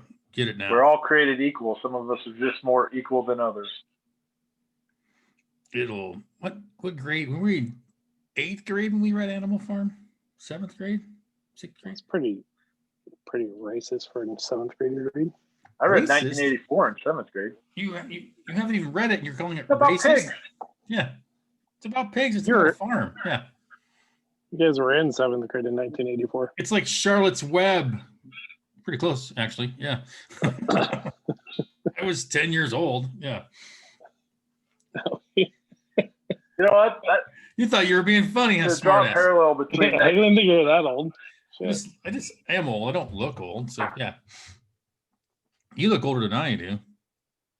Here's one that'll make you. Here's one that'll make you scratch your head. So the first Apple commercial. Oh, yeah. The first Apple commercial was based on 1984. So let's play this game. If Steve Jobs was still running Apple, would they be such dicks? No. What do you mean? What? Steve Jobs was a huge dick, wasn't he? Yeah, but he's just a dick. He wasn't like this That's what I'm saying. asshole. Yeah. Oh, be different. That was the theme of their first commercial. Break out of the mold. Be different. Like, if you haven't seen that first commercial, go look it up. No, I've seen it. Well, no, maybe it's on Microsoft's first. No, it's all dark and everybody's marching in line and blah blah blah, and somebody breaks the mold and they're different. That's the whole. I saw a spoof on it the other day online. It said "Be complacent." It was the Apple thing instead of "Be different" or "Think different" is what that was their first motto. Think different. Yeah, dude, with this censorship blocking people, kicking like the president of the fucking United States off, keeping the Ayatollah Mm-hmm. and Chinese dictators and stuff, they're allowed, but our president isn't. In the censorship, they have now pulled the trigger on something that's going to just change everything forever. Like, you can't go back from that now. That's Well, that was far more significant than storming the Capitol. Tremendously, yeah. it's right out of 1984. It's a right think, you know. Mm-hmm. I should read that book. I've never read it. You should. You It'll should blow read it, your yeah. mind. It'll Yeah. carry your toes right now. You think V for Vendetta had a lot of overlap between what's going on now? Like, I think they probably had that and saw Alinsky's book laying side by side, and they're like, check. What's so crazy is that for 75 million people, half the country Mm-hmm. sees this as such an obvious breach of American values, like an egregious breach of it. And there's not a single fucking institution out there, turns out, that we can fall back on to protect that. And that's an alarming revelation for me. Go ahead, Richard. This will blow your mind. ACLU is defending Trump about the Twitter thing. I hope so. I did see that. Yeah. It should be. Absolutely. I think, again, it gets to a certain point, like, wait a minute. As much as I don't like that guy, that could just as easily be me. I think people are starting to realize that fact. And, like, it's very, very I don't coordinated. think they are. They will. They're If not the realizing ACLU is talking in support of Trump, then they're starting to think that way.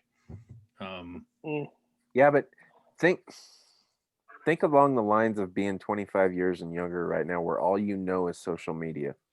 Mm-hmm. You are ingrained to think, I like this, I don't like this, I like this, I don't like this. They don't understand what their rights really are. No, not at all. It's I don't know. You know, as far as, how do I put this into context?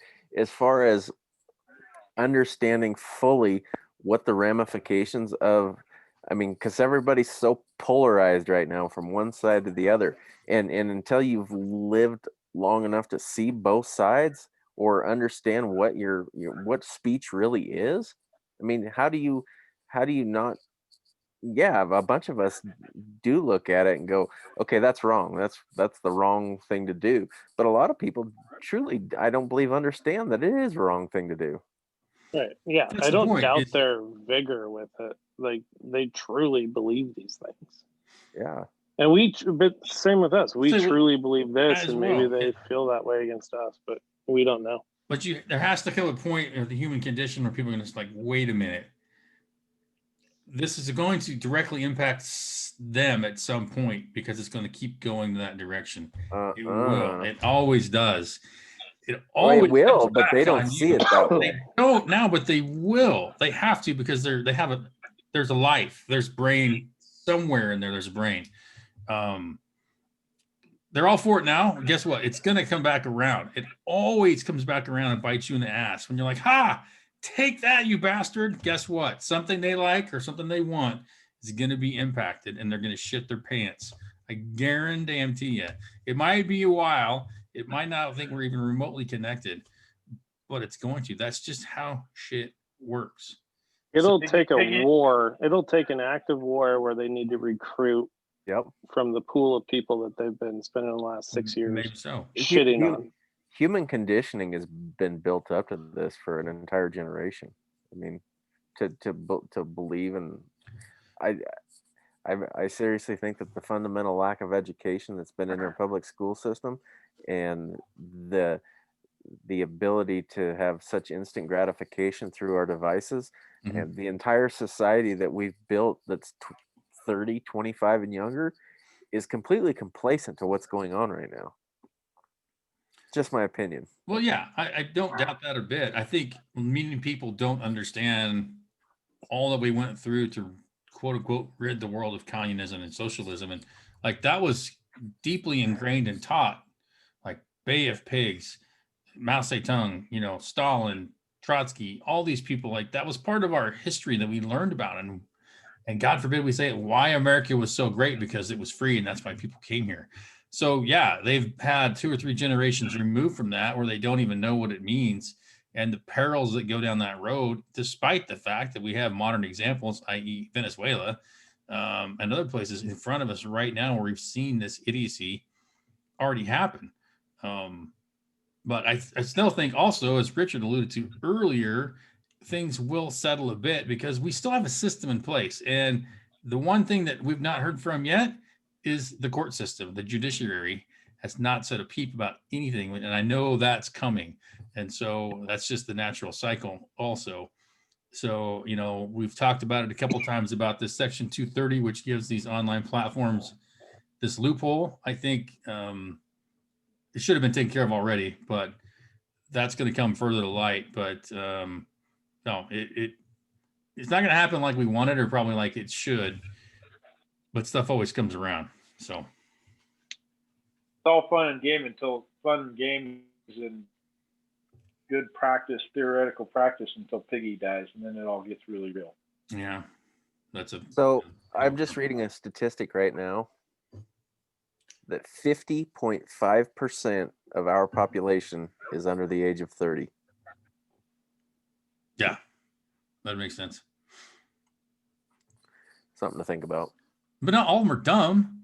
No, I'm not saying they're all dumb. I'm just saying that their way of learning It's completely and different. what they've been learned. They've been told what to learn and not how to learn. 100% agree. That it's not too late though. That's what I'm saying. Right, but you start thinking about when Common Core was introduced. How many years ago was that? In 2008? We're talking 12 plus years ago now. Oh yeah, we've dropped the reins on the whole education system, and that's our fault. Statistically speaking, our future looks fairly bleak unless we get a hold of what's being ingrained into our society. Well, I always wondered in a normally operating society, you'd have all these people going out in the world and failing. But now the case is, if they're failing, we're talking about just giving them money to make sure they can be comfortable. You're not going to force anybody to figure it out anymore. Oh yeah, that's why I don't want anything. So I think it's so deeply broken that we're screwed. No, well, I still have to ask myself this, and I wonder about it a lot. And I know things look like super shitty right now. Every generation looks at the ones behind them and says, "You dumb motherfuckers are never going to get out of your own shadow." And that's been happening since, I'm sure, the second generation was born. I don't have the ability to know exactly how accurate it is now versus if you look like in the 50s and the 60s. Imagine if you were growing up in the 50s and the people in the 60s and 70s came along, like how fucking crazy that had to be. The way they were thinking and what they were doing and what they were saying. Right.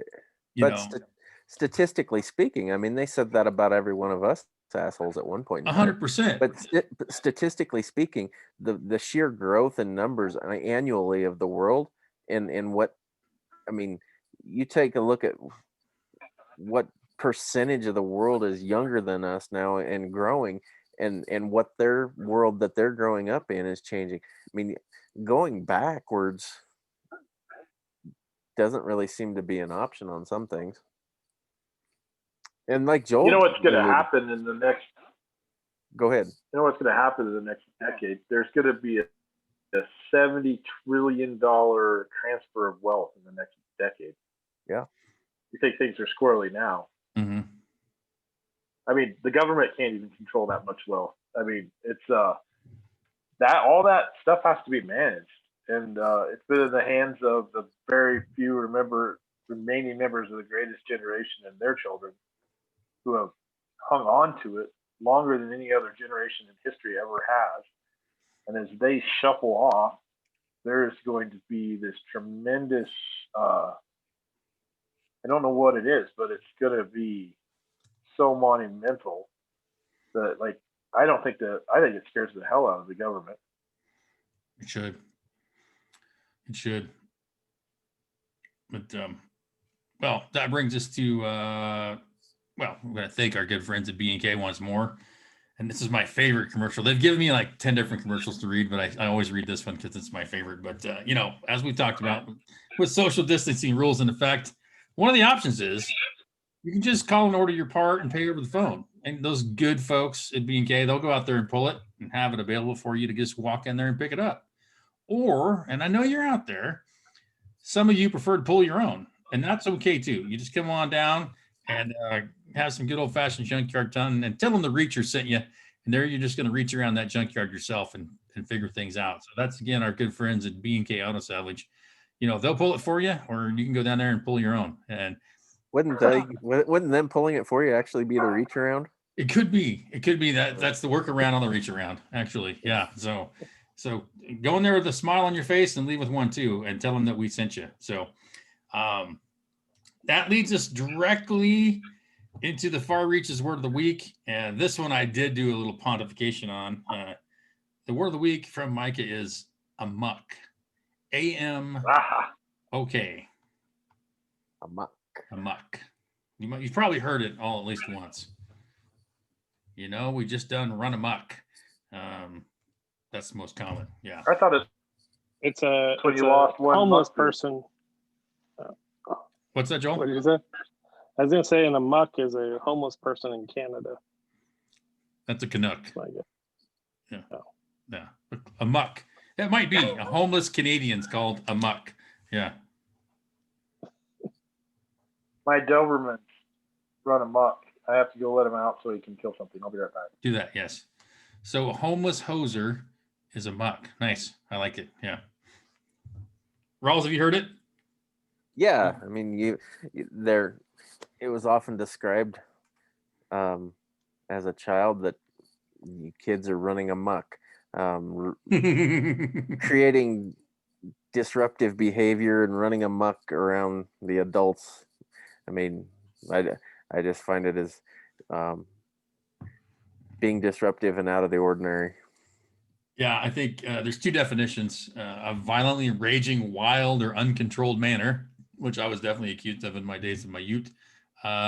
B, in a murderously frenzied state, which, as far as I'll admit on the air, I've not been in that before, but definitely uncontrolled manner, amok. So yeah, as kids, we were told that. I often remember my grandfather or even my dad, this place is just run amok. You know, they were just disgusted with everything that was going on at the time. So I'm like, how do you even, I didn't know how to spell it. I didn't know if it was okay or UK. The definition I found on Webster's is okay. So, which makes me laugh even more because it's anything but okay. So yes, but that's my Far Reaches word of the week, amok, which seemed to be somewhat appropriate. So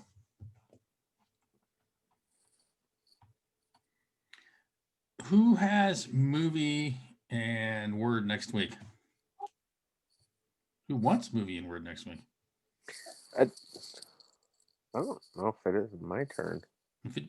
So be it. Rawley? Does it have to be a movie? What's your other option? Book? Well, I've recently gotten Story? into this. Yeah, I've recently gotten into this habit of getting into audiobooks. Oh, sure. And listening to audiobooks, and I've had listened to a couple of them in the last week, and one of them that I really enjoyed, and it's related to military and whatnot, and I actually personally recommended it to Mike at one time here, but it's a book written by a special operator who also founded Black Rifle Coffee. Well, didn't necessarily found it, but co-founder of Black Rifle Coffee Company, an author named Matt Best. It's a fun read. It's an interesting read. He shares a lot of stories from prior to going into the military, during and some of his escapades while in the military, while on leave and whatnot. So it's a guy's book. You guys will enjoy it. There's it kind of goes into detail on a few of the things that some of what our military personnel did overseas and whatnot. And it's well worth the listen or read, whichever you prefer. He narrates it himself, and it's actually better that way to listen to it. It's called "Thank You for My Service," and he ended up being a private contractor later on, and then of course they actually have a really good podcast that they do themselves, and they call it Drinking Bros. Definitely a fun listen. I actually listened to an episode where they had Marcus Luttrel on there. Oh, sweet. And there's just some fun stuff that this guy, he has a interesting perspective on life. If I could compare him to anybody, it would be Neener, our buddy Steve Wells, which ironically, I believe Neener was an Army Ranger as well. Yeah. And but his outlook and his ways of doing things are quite similar, actually. So shit, Rawley, that's all you had to say. Yeah, exactly. Yeah, but I think you guys will find the humor in it great, and the stories that go along with it. It's if you guys don't mind. I think that's a tremendous gear shift, and certainly well within our spectrum. I like that a lot. Absolutely. But I think I picked it up on my books app, and it was like $12.99 for the book or something. But highly entertaining and well worth the read or listen. But that would be my recommendation for the week. Joel, for $20, I'll get it and I'll read it to you. What the other book that I read was Green Lights by Matthew McConaughey, and that is freaking outstanding as well. They're both really good books. But McConaughey is so cool. Yeah, and honestly, if this book deal's something we'd be interested in doing later on, that's another one that would be fun for everybody to take a listen to. We're starting out 2021, man. Maybe we shift gears for this year and we do books instead of movies. So it's kind of fun. Maybe we'll write a poem. Joel wants to write a poem, I think, or he's Joel wants to sing us a song. Write songs and shit. So get my uke back out and pick that up again. I think we might stretch a different part of our brain this year. I think. I'll tell you what, this season on Far Reaches, I will be able to learn and recite the what's that? The Star Spangled Banner. I'll do that. You know, actually, all the stanzas. Yeah. It's kind of funny that you mention the instrument, because in that book of the McConaughey's, it actually talks about an incident where he got drug off to jail buck-ass naked for playing his bongos too loudly one evening. And I remember that. Yeah. He tells the story. He narrates his own book as well. And sweet. I mean, yeah. It's a lot of fun to listen to. But that's awesome. Yeah. Anyhow, that was my idea. I love the gear shift. Hells to the and that. So we're all over that for the next week. Next time I say next week, it's average every week and a half. We'll just get our feces grouped down a little bit better. But yeah, we'll be talking about that book. Thank You for My Service by Matt Best is the book we'll be talking about. So if you're out there, listen to it, read it. I know a lot of you guys, I get feedback. People love to go back and even listen to some of the older episodes. I had feedback this week that somebody was having a shit day, and she went back and listened to one of her favorite episodes on the drive home, and it really put her in a good mood. And I was like, man, you had a really shitty day. I'm glad we were there for you. So nothing else that makes you feel better about yourself. You know, like I used to watch Springer when I was on my lunch break in grad school, and it made me feel really good about my problems because they weren't near as bad as I thought. So that'll drag us right into our final session for this episode. What we learned. And sometimes we have to struggle for that, and that's okay. But don't put too much pressure on yourselves. This is really more of a wrapping up, sort of end on a high note, if you will. And then comes obviously best thing of the week right after that. But Joel, what have you learned, my good sir? Well, I learned that I was looking at eastoregonian.com, and I learned that there's a historic author that wrote a book about the history of the Rivoli Theater. And then he talks about the just general history of Pendleton in the book. So I've learned I want to get that. Learn more about Pendleton. That's a noble pursuit. Yes. What I've read is like at one point in Pendleton there were 90 theaters. I picture a lot like Tombstone. It's a lot. 90? 90. Wow, where'd they put them? Whorehouses or theaters? Was that during Prohibition? Yeah. Well, maybe they had a very the height, wide definition of a theater, I guess. Hey, I gotta go check on something. I'll be right back. Yeah, at the height of Pendleton's party days, I know that there were, I believe it was 18 bars and 32 bordellos at one time. So, but 90, I wonder where they put them all. I mean, that seems like a lot. But it does seem like that. Maybe he was talking about maybe there's been 90 total, but it could be. That would be a weird statistic. Yeah. Why would we care about that? No, it was East Oregonian. Maybe it was a typo. It's just 9. Yeah, that could be. The editor got away from themselves. Yeah. Huh. It looks really good though. Sounds like it. How about Richard? What's your what'd you learn for the week? I've been learning a lot about living with a 3-year-old. It's everything that everybody tells you it is. I often wonder what happened to the gentle 2.5-year-old that I had, and that is he's no longer exists. It's been taken over by a very savage younger child. So, what? But no, it's been fun. Yeah, I think the biggest shock is he's beginning to have opinions about stuff. So, yeah, it's an interesting part of life to explore when your field has an opinion about different things that you're doing. So they are a lot more. All of a sudden, they become very observant, and we got in trouble for some casual use of the F word at the babysitters. So we've been having to rein in some of our. I don't know if you'll be able to hang out with some of the hands for a while, but casual use. Pretty good at the F word and damn it. So we didn't. We kept our heads up, and so yeah. No, but having a kid's a kick. As much fun as everybody said, and yeah, 3's a interesting time. You think it's terrible 2s, huh? Well, watch out for these tremendous 3s. Just hang on, buddy. Yeah. There's a Pat Green line.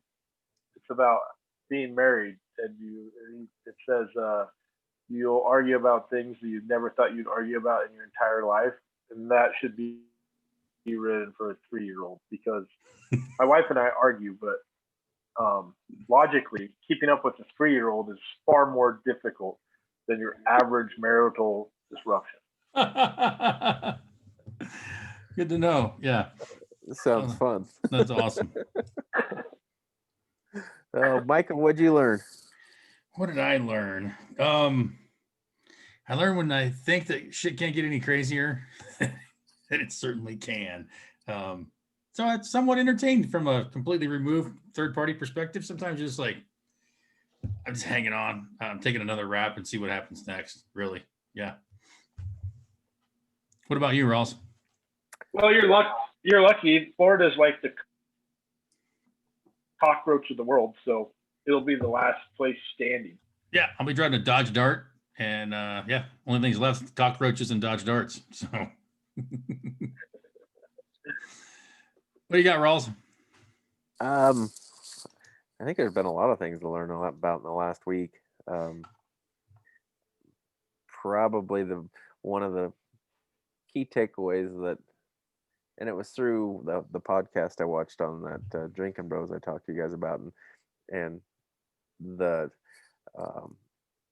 Marcus Luttrel, who we've all know somewhat of his storyline, the lone survivor and whatnot. He was a guy that was deep into reconnaissance, in one of the most highly trained special ops guys in reconnaissance. That's what those guys do. They go watch people, they go observe things, they pay attention.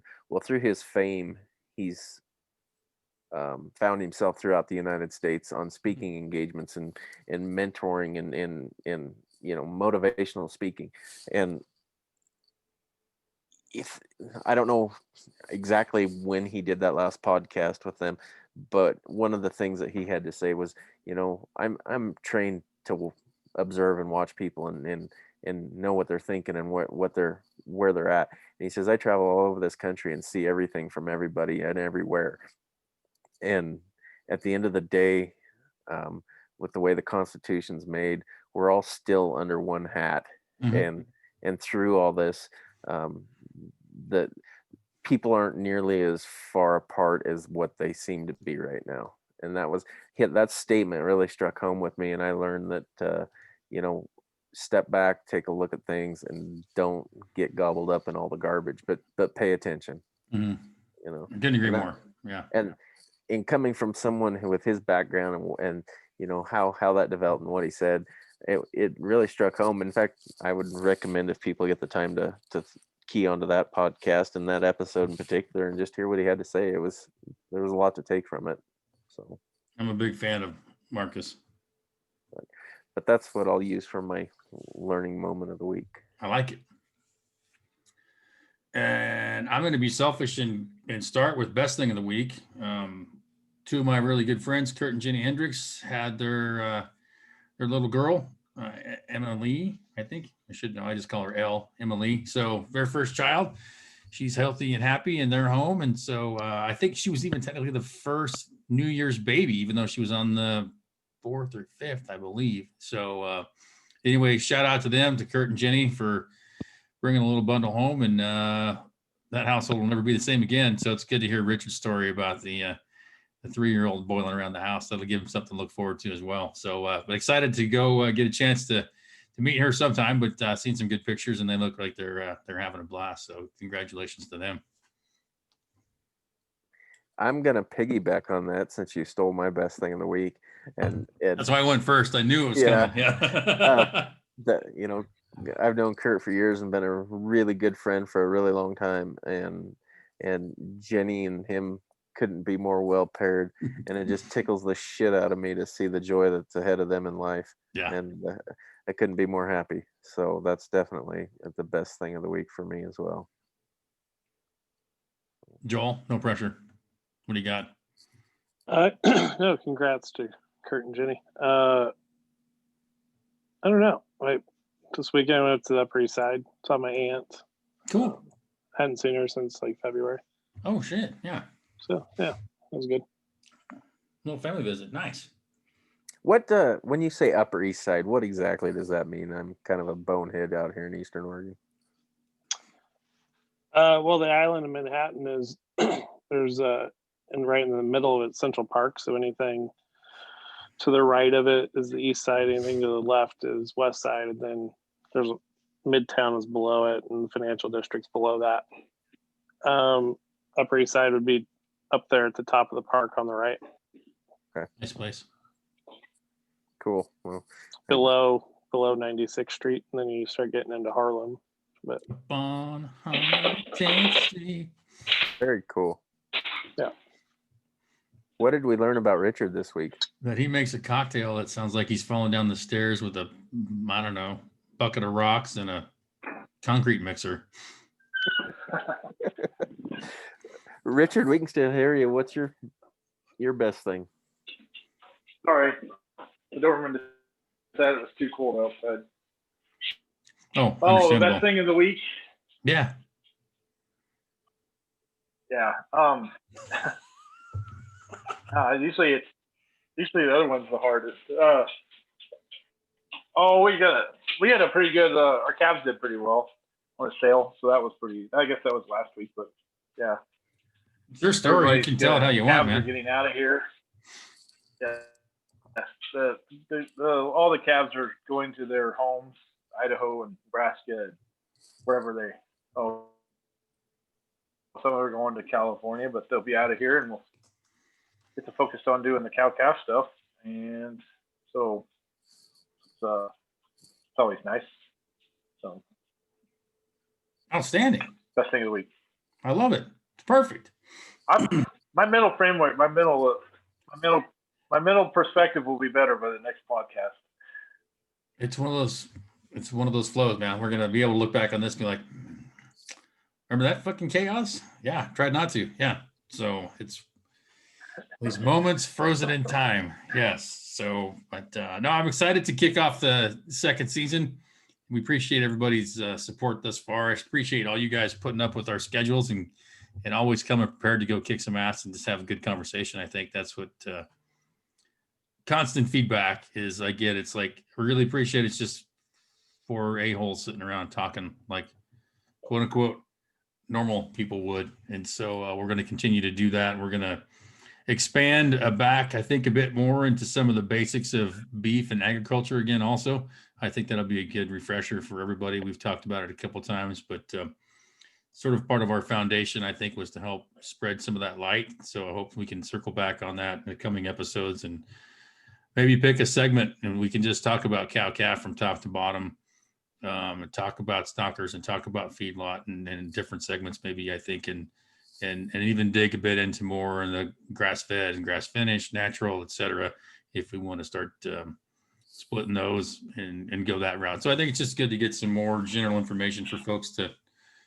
grab on. So if you've got questions, not only around that, we'll always offer our stock advice, and Loveline is for sure open again this year. So get those Loveline questions coming, and we'll get those batted around a bit, so to speak, and make sure show your support to our good friends at B&K and at Pendleton Mixer and Cigar, and go ask for the reach around special, and they'll hook you up and treat you right. So that's all we can ask. But for all of us here at Far Reaches, we're going to wrap up this episode and hope everybody's having a good week. Stay tough, stay true, hang on.